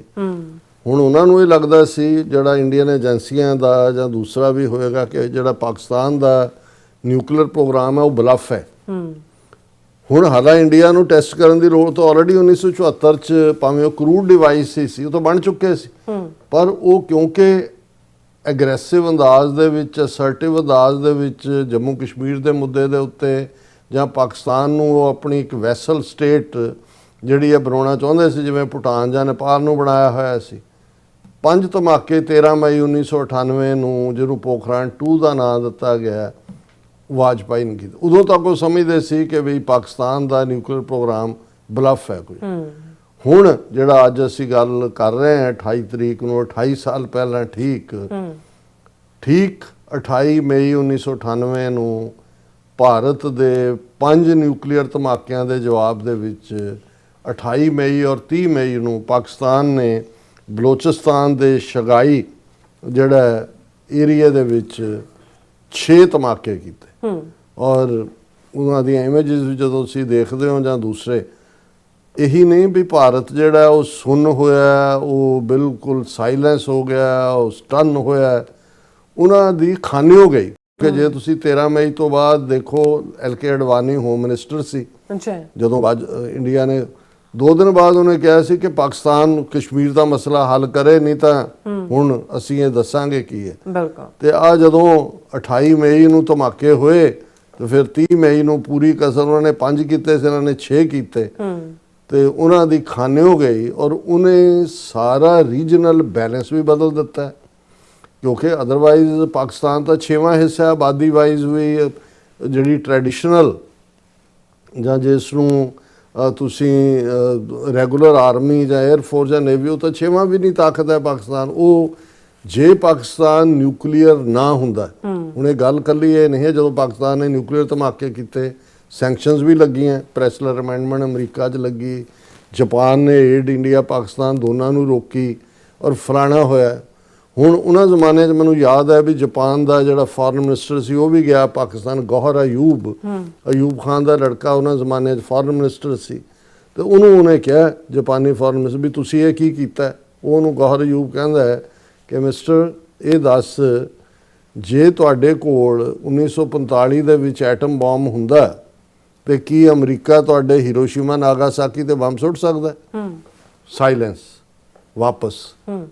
ਕਹਿਣ ਦਾ ਮਤਲਬ ਇਹ ਹੈ ਕਿ ਵੀ ਹੁਣ ਅੱਜ ਜੇ ਈਰਾਨ ਦਾ ਜੋ ਹਾਲ ਕੀਤਾ ਹੋਇਆ ਕਿ ਬਣਨ ਨਹੀਂ ਦੇਣਾ, ਨਿਊਕਲੀਅਰ ਨਹੀਂ ਹੋਣਾ, ਪਰ ਜੇ ਉਹਦੇ ਕੋਲ ਹੁੰਦਾ, ਮੰਨ ਲਓ ਹੁਣ ਨਾਰਥ ਕੋਰੀਆ ਹੈ ਬਿਲਕੁਲ ਕਰੂਡ, ਉਹ ਜਿੰਗ ਜੋਂਗ ਕਿੰਨਾ ਦੇ ਬਿਆਨ ਦਿੰਦਾ, ਦੂਜਾ ਉਹਦੇ ਵੱਲ ਕੋਈ ਮੂੰਹ ਨਹੀਂ ਕਰਦਾ ਹੈ, ਉਹਨੂੰ ਦੋਸਤ ਕਹਿੰਦੇ ਨੇ। Reason nuclear. ਇਸ ਵੇਲੇ ਜਦੋਂ ਭਾਰਤ ਪਾਕਿਸਤਾਨ ਇਹ ਦੋ ਨਿਊਕਲੀਅਰ ਦੇ ਨਾਲ ਇਸ ਵੇਲੇ 9 ਦੁਨੀਆ ਦੇ ਵਿੱਚ ਨਿਊਕਲੀਅਰ ਤਾਕਤ ਵਾਲੇ ਮੁਲਕ ਬਣੇ। 5 ਤਾਂ ਨਿਊਕਲੀਅਰ ਕਲੱਬ 'ਚ ਬੈਠੇ ਹੀ ਸੀ, ਜਿਨ੍ਹਾਂ ਦੇ ਵਿੱਚ ਰੂਸ, ਅਮਰੀਕਾ, ਇੰਗਲੈਂਡ, ਫਰਾਂਸ ਔਰ ਚਾਈਨਾ, ਭਾਰਤ, ਪਾਕਿਸਤਾਨ ਔਰ ਨਾਰਥ ਕੋਰੀਆ ਔਰ ਇਜ਼ਰਾਈਲ, ਜਿਹਨੇ ਚੁੱਪ ਚਪੀਤੇ ਬਣਾਇਆ ਹੋਇਆ ਹੈ। ਔਰ ਉਹਨੂੰ ਵੀ ਪਤਾ ਹੈ ਕਿ ਵੀ ਸਭ ਨੂੰ ਪਤਾ ਉਹਨਾਂ ਕੋਲ ਹੈ, ਉਹਨੇ ਕੋਈ ਜ਼ਾਹਰਾ ਟੈਸਟ ਨਹੀਂ ਕੀਤੇ ਹੋਏ। ਹੁਣ ਇਸ ਸਾਰੇ ਨੇ ਜਿਹੜਾ ਜੰਗ ਦਾ ਬੈਲੈਂਸ ਹੈ ਉਹ ਵੀ ਬਦਲ ਦਿੱਤਾ ਹੈ, ਪਾਕਿਸਤਾਨ ਦੀ ਹੋਂਦ ਨੂੰ ਵੀ ਬਚਾ ਲਿਆ। ਔਰ ਜਦੋਂ ਵੀ ਇਹ ਹੁਣ ਕਰਦੇ ਨੇ, ਹੁਣ ਵੀ ਜੇ 7, 8, 9 ਤਰੀਕ ਤੱਕ 9 ਮਈ ਨੂੰ ਇਹਨਾਂ ਨੇ ਸੋ ਕਾਲਡ ਆਪਰੇਸ਼ਨ ਸੰਦੂਰ ਕੀਤਾ। ਹੁਣ ਪਾਕਿਸਤਾਨ ਨੇ ਨਾ ਤਾਂ ਨਿਊਕਲੀਅਰ ਪ੍ਰੋਲੀਫਰੇਸ਼ਨ ਟ੍ਰੀਟੀ ਤੇ ਦਸਤਖਤ ਕੀਤੇ ਹੋਏ ਨੇ, ਉਹਨਾਂ ਦਾ ਕਹਿਣਾ ਪਹਿਲਾਂ ਇੰਡੀਆ ਕਰੇ ਅਸੀਂ ਕਰਾਂਗੇ।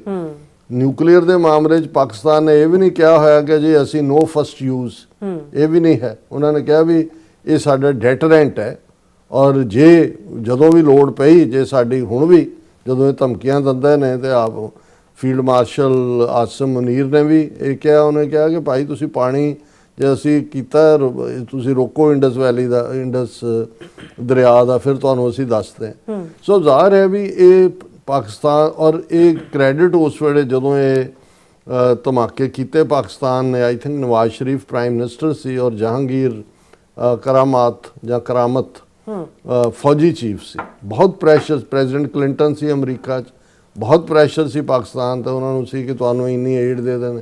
ਇਹ ਵੀ ਦੇਖੋ ਜਿਹੜੀ ਹਿਸਟਰੀ ਹੈ, ਮੈਂ ਸਮਝਦਾ credit should be given where there is ਡਿਊ।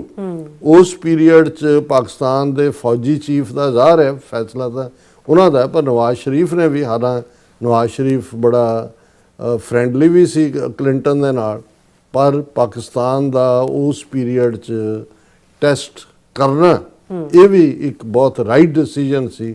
ਔਰ ਇਹੀ ਰੀਜ਼ਨ ਹੈ ਕਿ ਅੱਜ ਇਹੀ ਨਹੀਂ ਵੀ ਪਾਕਿਸਤਾਨ ਦਾ ਰੁਤਬਾ ਵਿਦਨ ਰੀਜਨ ਅਪ ਹੋਇਆ। 57 ਮੁਲਕ ਨੇ ਮੁਸਲਮਾਨਾਂ ਦੇ, ਉਹਨਾਂ ਦੇ ਵਿੱਚ ਪਾਕਿਸਤਾਨ ਇੱਕੋ ਇੱਕ ਨਿਊਕਲੀਅਰ ਪਾਵਰ ਹੈ। ਜੇ ਡਿਫੈਂਸ ਡੀਲ ਸਾਊਦੀ ਅਰੇਬੀਆ ਨਾਲ ਕੀਤੀ, ਸਾਊਦੀ ਅਰੇਬੀਆ ਨੂੰ ਨਿਊਕਲੀਅਰ ਅੰਬਰੈਲਾ ਦਿੱਤਾ ਹੈ। ਔਰ ਜਿਵੇਂ ਬੰਗਲਾਦੇਸ਼ ਨਾਲ ਇੰਡੀਆ ਸਲੂਕ ਕਰ ਰਿਹਾ ਹੈ, ਖਾਸ ਤੌਰ ਤੇ ਜਿਹੜਾ ਸ਼ੇਖ ਹਸੀਨਾ ਨੂੰ ਕੱਢਣ ਤੋਂ ਬਾਅਦ, ਮੈਂ ਆਪਣੇ ਇੱਕ ਪ੍ਰੋਗਰਾਮ 'ਚ ਕਿਹਾ ਸੀ ਕਿ ਬੰਗਲਾਦੇਸ਼ ਦੇ ਨਾਲ ਵੀ ਪਾਕਿਸਤਾਨ ਨੂੰ ਡੀਲ ਬਣਾ ਕੇ ਬੰਗਲਾਦੇਸ਼ ਨੂੰ ਵੀ ਨਿਊਕਲੀਅਰ ਅੰਬਰੈਲੇ ਥੱਲੇ ਲੈ ਲੈਣਾ ਚਾਹੀਦਾ। ਸੋ ਕੁੱਲ ਮਿਲਾ ਕੇ ਇਹ ਠੀਕ ਹੈ ਕਿ ਭਾਈ ਇਸ ਵੇਲੇ ਵੀ ਜੇ ਹੁਣ ਯੂਕਰੇਨ ਰਸ਼ੀਆ ਕ੍ਰਾਈਸਿਸ ਹੈ, ਵੱਡਾ ਫੀਅਰ ਕੀ ਹੈ ਕਿ ਜੀ ਨਿਊਕਲੀਅਰ ਨਾ ਹੋ ਜਾਏ। ਸੋ ਪਾਕਿਸਤਾਨ ਭਾਵੇਂ ਛੋਟਾ ਮੁਲਕ ਹੈ, 6ਵਾਂ ਹਿੱਸਾ ਭਾਰਤ ਦਾ, ਪਰ ਭਾਰਤ ਨੂੰ ਵੀ ਪਤਾ ਹੈ ਕਿ ਕਨਵੈਨਸ਼ਨਲ ਵਾਰਫੇਅਰ ਤੋਂ ਬਾਅਦ ਜੇ ਅਲਟੀਮੇਟਲੀ ਪਾਕਿਸਤਾਨ ਨੂੰ ਲੱਗਾ ਜਿਹੜੀਆਂ ਧਮਕੀਆਂ ਦਿੰਦੇ ਨੇ, ਉਹ ਪਾਕਿਸਤਾਨ ਦਾ ਇਹ ਕਹਿਣਾ ਹੈ ਕਿ ਐਗਜ਼ਿਸਟੈਂਸ਼ੀਅਲ ਥ੍ਰੈਟ ਜੇ ਸਾਡੀ ਹੋਂਦ ਦੀ ਲੜਾਈ ਸਾਡੀ ਆਈ, ਤੇ ਉਹ ਜਿਹੜੇ ਅਬਦੁਲ ਬਾਸਿਤ ਪਾਕਿਸਤਾਨ ਦੇ ਹਾਈ ਕਮਿਸ਼ਨਰ ਹੈ ਇੰਡੀਆ, ਜੋ ਦੇ ਬਿਆਨ ਤੇ ਬੜੀਆਂ ਚੀਕਾਂ ਮਾਰੀਆਂ ਸੀ। ਉਹਨਾਂ ਨੇ ਕਿਹਾ ਵੀ ਹੁਣ ਸਾਨੂੰ ਪਤਾ ਲੱਗ ਗਿਆ ਕਿ ਵੀ ਜੇ ਇਹਨਾਂ ਨੇ ਕੋਈ ਕੀਤਾ, ਅਸੀਂ ਬੰਬੇ, ਕਲਕੱਤਾ, ਇਹ ਉਹ ਸਾਰੀਆਂ, ਕਿਉਂਕਿ ਗੱਲ ਕੱਲੀ ਇਹ ਨਹੀਂ ਹੈ ਵੀ ਹੁਣ ਕੋਈ ਜਹਾਜ਼ਾਂ ਦੇ ਉੱਤੇ ਲੱਦ ਕੇ ਬੰਬ ਸੁੱਟਣ ਦੇ ਤਾਂ ਲੋੜ ਨਹੀਂ, ਜਿਵੇਂ ਜੋ ਅਮਰੀਕਾ ਨੇ ਕੀਤਾ ਸੀ। ਨਿਊਕਲੀਅਰ ਟਿਪਡ ਮਿਸਾਈਲਸ, ਔਰ ਜਿਹੜਾ ਪਾਕਿਸਤਾਨ ਦਾ ਨਿਊਕਲੀਅਰ ਆਰਸੈਨਲ ਹੈ ਇਸ ਵੇਲੇ 170 ਦੇ ਕਰੀਬ 2025 'ਚ ਜਿਹੜੀ ਸਵੀਡਨ ਦੇ ਵਿੱਚ ਜਿਹੜੀ ਸੰਸਥਾ ਇਸ ਤੇ ਅੱਖ ਰੱਖਦੀ ਹੈ, 170 ਜਿਹੜੇ ਨੇ ਵਾਰ ਹੈਡ ਨੇ ਪਾਕਿਸਤਾਨ ਦੇ ਕੋਲ, ਹੁਣ ਤਾਂ ਹੋਰ ਵੀ ਜ਼ਿਆਦਾ ਹੋਣਗੇ। ਸੋ ਇਹੀ ਨਿਊਕਲੀਅਰ ਜਿਹੜਾ ਹੈ ਇਹਨੇ ਪਾਕਿਸਤਾਨ ਨੂੰ ਸੁਰੱਖਿਅਤ ਕਰ ਦਿੱਤਾ, ਨੇਪਾਲ ਭੂਟਾਨ ਨਹੀਂ ਬਣਨ ਦਿੱਤਾ। ਔਰ ਇਹ ਗੱਲ ਹਿੰਦੂ ਤਵੀਆਂ ਨੂੰ ਜਿਹੜੀ ਹੈ ਉਹ ਇਸ ਕਦਰ ਪਰੇਸ਼ਾਨ ਕਰਦੀ ਹੈ ਕਿ ਭਾਈ ਅਸੀਂ ਕੀ ਚਾਹੁੰਦੇ ਸੀ ਤੇ ਸਾਡਾ ਅਖੰਡ ਭਾਰਤ ਦਾ ਜਿਹੜਾ ਸੁਪਨਾ ਹੈ ਉਹ ਤਾਰ-ਤਾਰ ਹੋਇਆ। ਬਿਲਕੁਲ ਰਾਸਾ, ਤੁਹਾਡਾ ਬਹੁਤ ਬਹੁਤ ਸ਼ੁਕਰੀਆ। ਸਵਾਥ ਲੈਣ ਬ੍ਰੇਕ ਵਿਊਅਰਸ ਤੋਂ ਸਾਨੂੰ ਇਸੇ ਤਰ੍ਹਾਂ ਬੜੇ ਰਹਿਣਾ ਮਿਲਦੇ ਆ ਛੋਟੇ ਜਿਹੇ ਬ੍ਰੇਕ ਤੋਂ ਬਾਅਦ।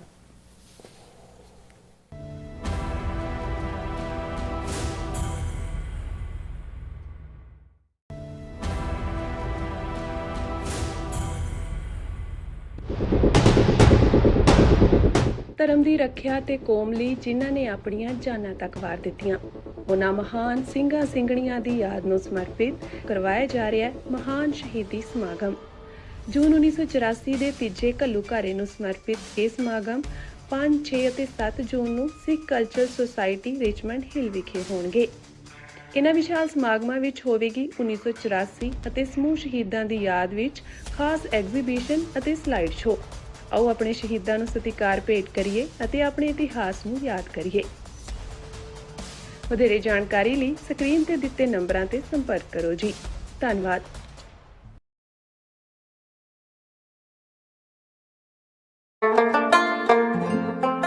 6 ਜੂਨ ਨੂੰ ਸੈਨ ਫਰਾਂਸਿਸਕੋ ਵਿੱਚ ਹੋਣ ਜਾ ਰਹੀ ਹੈ ਫਰੀडम ਮਾਰਚ ਅਤੇ ਸੋਵਰੇਨਿਟੀ ਰੈਲੀ। ਸਾਹਿਬ ਸ੍ਰੀ ਗੁਰੂ ਅਰਜਨ ਦੇਵ ਜੀ ਦੀ ਸ਼ਹੀਦੀ ਅਤੇ ਜੂਨ 1984 ਦੇ ਸ਼ਹੀਦਾਂ ਨੂੰ ਸਮਰਪਿਤ ਇਸ ਮਾਰਚ ਵਿੱਚ ਵੱਡੀ ਗਿਣਤੀ ਵਿੱਚ ਸੰਗਤਾਂ ਨੂੰ ਪਹੁੰਚਣ ਦੀ ਬੇਨਤੀ ਕੀਤੀ ਜਾਂਦੀ ਹੈ। ਇਹ ਫਰੀडम ਮਾਰਚ ਸਵੇਰੇ 10 ਵਜੇ 88 ਸੈਕੰਡ ਸਟਰੀਟ ਤੋਂ ਸ਼ੁਰੂ ਹੋ ਕੇ ਸਿਵਿਕ ਸੈਂਟਰ ਪਲਾਜ਼ਾ ਤੱਕ ਪਹੁੰਚੇਗਾ। ਆਓ ਸ਼ਹੀਦਾਂ ਨੂੰ ਸਤਿਕਾਰ ਭੇਟ ਕਰੀਏ ਅਤੇ ਕੌਮੀ ਏਕਤਾ ਦਾ ਸੰਦੇਸ਼ ਦੁਨੀਆ ਤੱਕ ਪਹੁੰਚਾਈਏ। ਵਧੇਰੇ ਜਾਣਕਾਰੀ ਲਈ ਸਕਰੀਨ ਤੇ ਦਿੱਤੇ ਨੰਬਰਾਂ ਤੇ ਸੰਪਰਕ ਕਰੋ ਜੀ।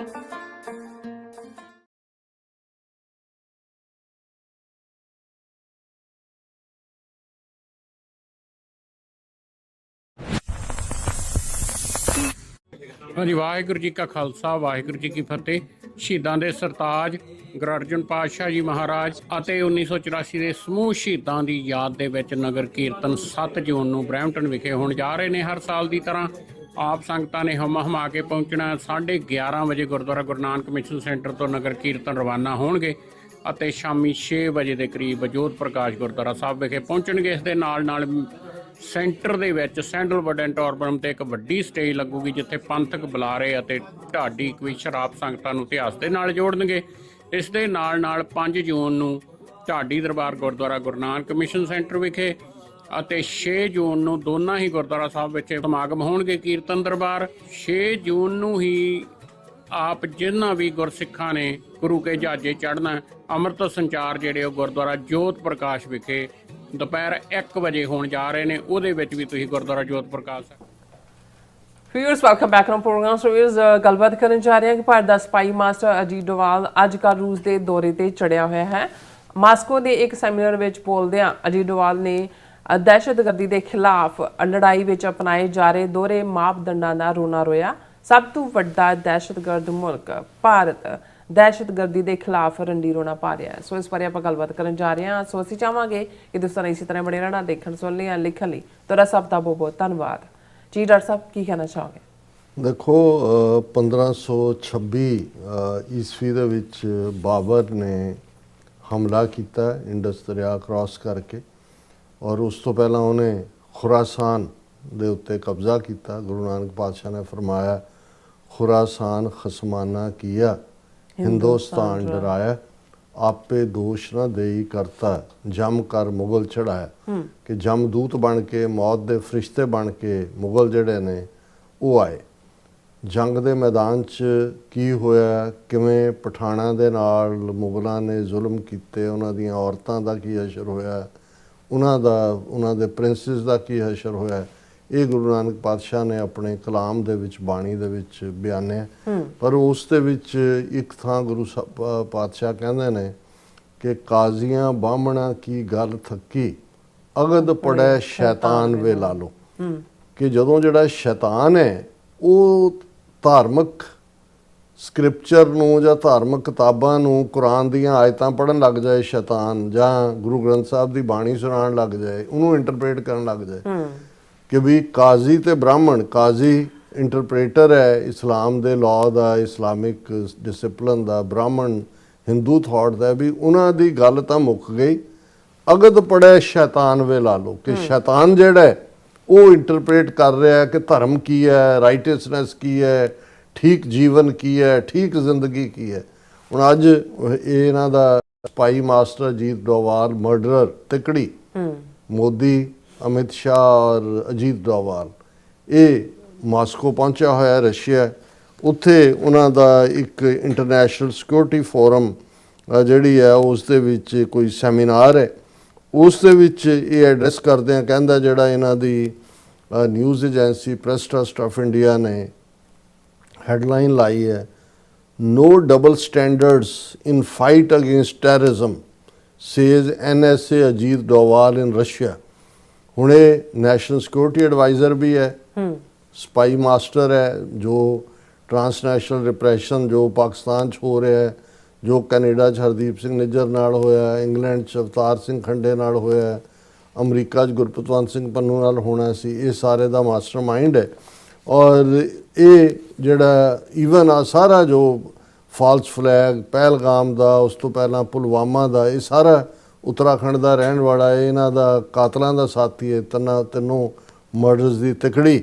ਔਰ ਇਹ ਉੱਥੇ ਐਡਰੈਸ ਕਰਦਿਆਂ ਕਹਿ ਰਿਹਾ ਕਿ ਭਾਈ ਇਹ ਜਿਹੜਾ ਸਾਨੂੰ ਇਹ ਦੇਖਣਾ ਹੋਏਗਾ ਕਿ ਵੀ ਦਾ Doval stated there can not be double standards in the fight against terrorism. ਹੁਣ ਅਮਰੀਕਾ ਵੱਲੋਂ ਇਸ਼ਾਰਾ ਕਰ ਰਿਹਾ, ਰੂਸ 'ਚ ਬੈਠਾ ਹੈ ਕਿ ਵੀ ਦੋਹਰੇ ਮਾਪਦੰਡ ਨਹੀਂ ਹੋ ਸਕਦੇ ਦਹਿਸ਼ਤਗਰਦੀ ਦੇ। ਔਰ responsible nations have to evaluate their choices and decide whether they support sponsors of terrorism or counter them with decisive action। ਹੁਣ ਤਕਲੀਫ ਇਹਨਾਂ ਨੂੰ ਇਹ ਹੈ ਇੰਡੀਆ ਨੂੰ ਕਿ ਉਹ ਵੈਸਟ ਏਸ਼ੀਆ ਕ੍ਰਾਈਸਿਸ, ਜਿਹਨੂੰ ਈਰਾਨ ਕ੍ਰਾਈਸਿਸ ਅਸੀਂ ਕਹਿੰਦੇ ਹਾਂ, ਉਹਦੇ 'ਚ ਵੀ ਟੋਟਲੀ ਇਰੈਲੇਵੈਂਟ ਹੈ। ਰਸ਼ੀਆ ਯੂਕਰੇਨ ਜਿਹੜੀ 4 ਸਾਲ ਤੋਂ ਜ਼ਿਆਦਾ ਜੰਗ ਔਰ ਹੁਣ ਉਹਦੇ 'ਚ ਇੰਟੈਂਸਿਟੀ ਆਈ ਹੈ, ਕੀਵ ਦੇ ਉੱਤੇ ਅਟੈਕ ਕੀਤੇ ਨੇ ਰਸ਼ੀਆ ਨੇ ਉਪਰੋਥਲੀ, ਉਹਦੇ 'ਚ ਵੀ ਬਿਲਕੁਲ ਨਾਨ ਪਲੇਅਰ ਹੈ। ਔਰ ਕਿਉਂਕਿ ਵੈਸਟ ਏਸ਼ੀਆ ਕ੍ਰਾਈਸਿਸ ਦੇ ਵਿੱਚ ਇਸ ਵੇਲੇ ਜਿਹੜਾ ਮੀਡੀਏਸ਼ਨ ਦਾ ਰੋਲ ਹੈ, ਜਿਹਨੂੰ ਰੂਸ ਵੀ ਬੈਕ ਕਰ ਰਿਹਾ ਹੈ, ਚੀਨ ਵੀ ਕਰ ਰਿਹਾ ਹੈ, ਅਮਰੀਕਾ ਤਾਂ ਕਰ ਹੀ ਕਰ ਰਿਹਾ ਹੈ, ਈਰਾਨ ਵੀ ਉਹਦੇ ਤੇ ਜਿਹੜਾ ਉਹ ਭਰੋਸਾ ਕਰ ਰਿਹਾ, ਪਾਕਿਸਤਾਨ। ਅੱਛਾ, ਹੁਣ ਇਹਨਾਂ ਨੂੰ ਇਹ ਤਕਲੀਫ ਹੈ ਕਿ ਉਹ ਪਾਕਿਸਤਾਨ ਜਿਹਨੂੰ ਅਸੀਂ repeatedly Appy centre of terrorism ਤੇ ਖੂੰਜੇ ਲਾਉਣ ਲਈ ਕੋਈ ਕਸਰ ਬਾਕੀ ਨਹੀਂ ਛੱਡੀ, ਉਹ ਇਸ ਵੇਲੇ ਗਲੋਬਲ ਸਟੇਜ ਦੇ ਉੱਤੇ ਵੱਡਾ ਵਿਚੋਲਾ ਬਣਿਆ ਹੋਇਆ। ਉਹ ਇਹ ਕਹਿ ਰਿਹਾ ਕਿ ਜੀ ਦੇਖੋ ਇਹ ਮੁਲਕਾਂ ਨੂੰ ਜਿਹੜਾ ਹੈ, ਜਿਹੜੇ ਰਿਸਪੌਂਸਿਬਲ ਮੁਲਕ ਨੇ ਉਹਨਾਂ ਨੂੰ ਇਹ ਪਤਾ ਹੋਣਾ ਚਾਹੀਦਾ ਹੈ ਕਿ ਉਹ ਜਿਹੜੇ ਨੇ ਉਹ ਐਵੈਲੂਏਟ ਕਰਨ ਕਿ ਉਹ ਜਿਹੜੇ ਸਪਾਂਸਰ ਆਫ ਟੈਰਰਿਜ਼ਮ ਨੇ ਉਹਨਾਂ ਨੂੰ ਸਪੋਰਟ ਕਰ ਰਹੇ ਨੇ ਜਾਂ ਉਹਨਾਂ ਨੂੰ ਉਹਨਾਂ ਨੇ ਕਾਊਂਟਰ ਕਰ ਰਹੇ। ਹੁਣ ਗੱਲ ਮੈਂ ਇਸ ਲਈ ਇਹ ਕਹੀ ਕਿ ਕਾਜ਼ੀਆਂ ਬਾਹਮਣਾ ਕੀ ਗੱਲ ਥੱਕੀ, ਅਗਦ ਪੜੈ ਸ਼ੈਤਾਨ ਵੇ ਲਾ ਲਓ। ਭਾਰਤ ਤੋਂ ਵੱਡੀ ਟੈਰਰਿਸਟ ਸਟੇਟ ਕਿਹੜੀ ਹੈ? ਰੋਗ ਸਟੇਟ। ਭਾਰਤ ਨੇ ਕਿਵੇਂ ਗਵਾਂਢੀ ਮੁਲਕਾਂ ਦੇ ਵਿੱਚ ਦਹਿਸ਼ਤਗਰਦੀ ਫੈਲਾਈ, ਕਿਵੇਂ ਮੁਕਤੀ ਵਾਹਿਨੀ ਬਣਾ ਕੇ ਬੰਗਲਾਦੇਸ਼ ਦੇ ਵਿੱਚ ਜਿਹੜੀ ਹੈ ਅਰਾਜਕਤਾ ਔਰ ਕੇਓਸ ਫੈਲਾਇਆ ਔਰ ਫਿਰ ਫੌਜ ਭੇਜ ਕੇ ਉਹਦੇ ਤੇ ਜਿਹੜਾ ਹੈ ਉਹਨਾਂ ਨੇ ਉਹਨੂੰ ਅੱਡ ਮੁਲਕ ਬਣਾਇਆ। ਲਿਟੇ ਲਿਬਰੇਸ਼ਨ ਟਾਈਗਰਸ ਆਫ ਜਿਹੜੀ ਹੈ ਤਾਮਿਲੇਲਮ, ਜਿਹੜੀ ਪ੍ਰਭਾਕਰਨ ਰਾਹ ਦਾ ਬੰਦਾ, ਜਿਹਦੇ ਰਾਹੀਂ ਉਹਨਾਂ ਨੇ ਸਿਹਾਲੀਜ਼ ਗਵਰਨਮੈਂਟ ਸ੍ਰੀਲੰਕਾ ਜੈਵਰਧਨੇ ਦੇ ਜ਼ਮਾਨੇ ਤੋਂ ਉਹਨੂੰ ਡੀਸਟੈਬਲਾਈਜ਼ ਕਰਨ ਦੇ ਲਈ ਲਿਟੇ ਦੇ ਕੈਂਪ ਲਵਾਏ। ਦੂਜੇ ਉਹੀ ਲਿਟੇ ਨੇ ਮੁੜ ਕੇ ਰਾਜੀਵ ਗਾਂਧੀ ਨੂੰ ਮਾਰਿਆ।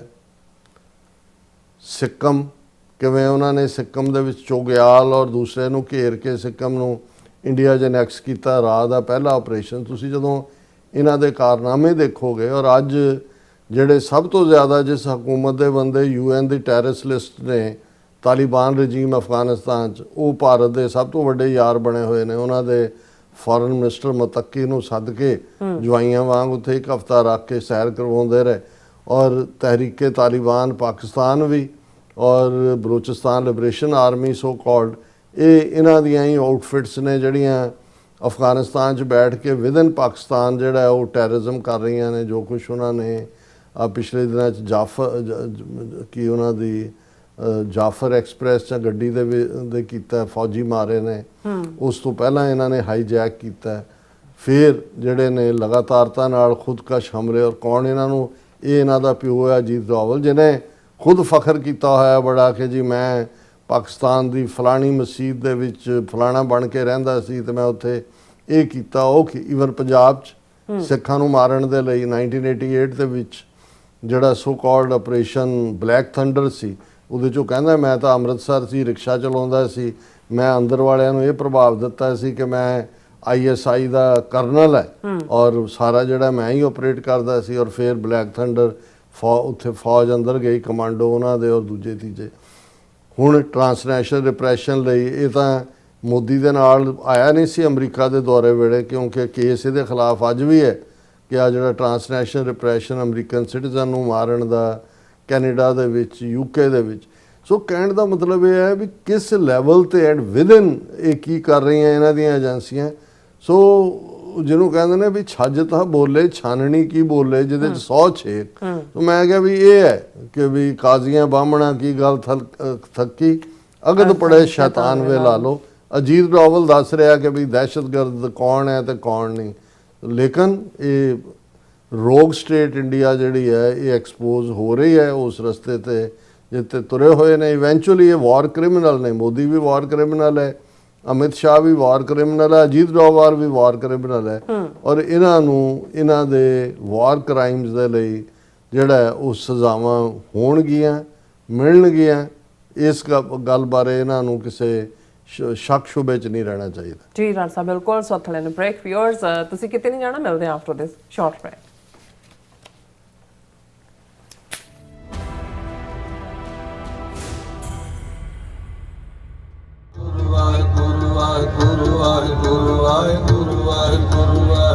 ਵਾਹਿਗੁਰੂ ਜੀ ਕਾ ਖਾਲਸਾ, ਵਾਹਿਗੁਰੂ ਜੀ ਕੀ ਫਤਿਹ।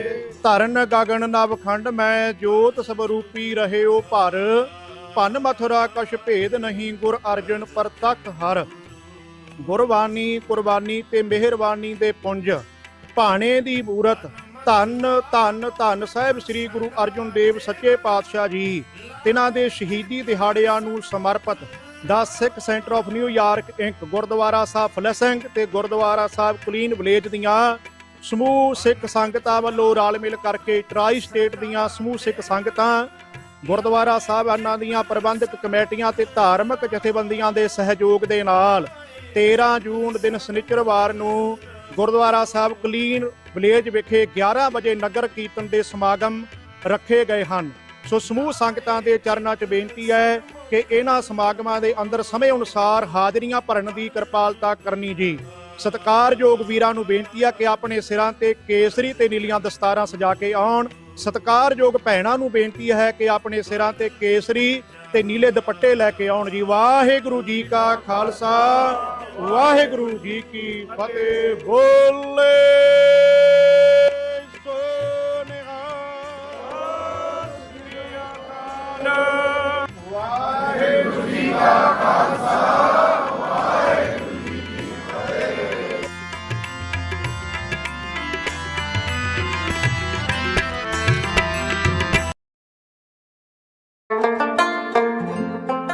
ਛੇ ਜੂਨ ਨੂੰ ਸੈਨ ਫਰਾਂਸਿਸਕੋ ਵਿੱਚ ਹੋਣ ਜਾ ਰਹੀ ਹੈ ਫਰੀडम ਮਾਰਚ ਅਤੇ ਸੋਵਰੇਨਿਟੀ ਰੈਲੀ। ਸਾਹਿਬ ਸ੍ਰੀ ਗੁਰੂ ਅਰਜਨ ਦੇਵ ਜੀ ਦੀ ਸ਼ਹੀਦੀ ਅਤੇ ਜੂਨ 1984 ਦੇ ਸ਼ਹੀਦਾਂ ਨੂੰ ਸਮਰਪਿਤ ਇਸ ਮਾਰਚ ਵਿੱਚ ਵੱਡੀ ਗਿਣਤੀ ਵਿੱਚ ਸੰਗਤਾਂ ਨੂੰ ਪਹੁੰਚਣ ਦੀ ਬੇਨਤੀ ਕੀਤੀ ਜਾਂਦੀ ਹੈ। ਇਹ ਫਰੀडम ਮਾਰਚ ਸਵੇਰੇ 10 ਵਜੇ 88 ਸੈਕਿੰਡ ਸਟਰੀਟ ਤੋਂ ਸ਼ੁਰੂ ਹੋ ਕੇ ਸਿਵਿਕ ਸੈਂਟਰ ਪਲਾਜ਼ਾ ਤੱਕ ਪਹੁੰਚੇਗਾ।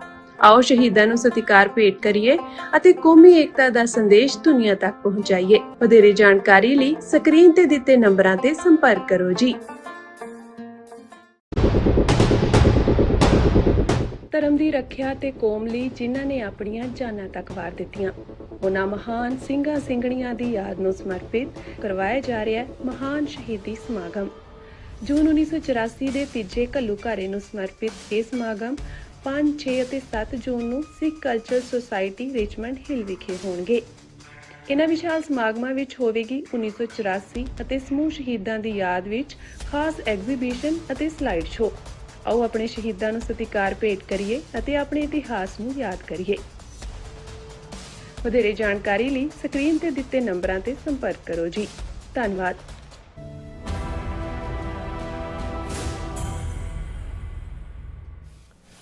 ਦਰਸ਼ਕੋ ਬ੍ਰੇਕ ਤੋਂ ਬਾਅਦ ਤੁਹਾਡਾ ਸਭ ਦਾ ਭਰਪੂਰ ਸਵਾਗਤ ਹੈ। ਸੋ ਵੀ ਇਸ ਗੱਲਬਾਤ ਕਰਨ ਜਾ ਰਹੇ ਹਾਂ ਕੈਨੇਡਾ ਦੇ ਹਵਾਲੇ ਨਾਲ ਕਿ ਗਲੋਬਲ ਨਿਊਜ਼ ਅਨੁਸਾਰ ਬ੍ਰਿਟਿਸ਼ ਕੋਲੰਬੀਆ ਕੈਨੇਡਾ ਦੇ ਇੱਕ ਪੁਲਿਸ ਆਫੀਸਰ ਨੇ ਵੀਰਵਾਰ ਨੂੰ ਅਦਾਲਤ ਵਿੱਚ ਗਵਾਹੀ ਦਿੰਦਿਆਂ ਦੱਸਿਆ ਕਿ Bharat based Lawrence Bishnoi gang ਨੇ ਅਗਸਤ 2025 ਵਿੱਚ ਐਕਸਫੋਰਡ ਦੇ ਪੁਲਿਸ ਥਾਣੇ ਨੂੰ ਇੱਕ ਧਮਕੀ ਪੱਤਰ ਭੇਜਿਆ ਸੀ। ਇਸ ਵਿੱਚ ਦਾਅਵਾ ਕੀਤਾ ਗਿਆ ਸੀ ਕਿ ਗੈਂਗ ਕੋਲ ਕੈਨੇਡਾ ਵਿੱਚ 1000 ਤੋਂ ਵੱਧ ਸ਼ੂਟਰ ਹਨ ਜੋ ਕਿਸੇ ਵੇਲੇ ਵੀ ਕਿਸੇ ਵਾਰਦਾਤ ਨੂੰ ਅੰਜਾਮ ਦੇਣ ਲਈ ਤਿਆਰ ਹਨ।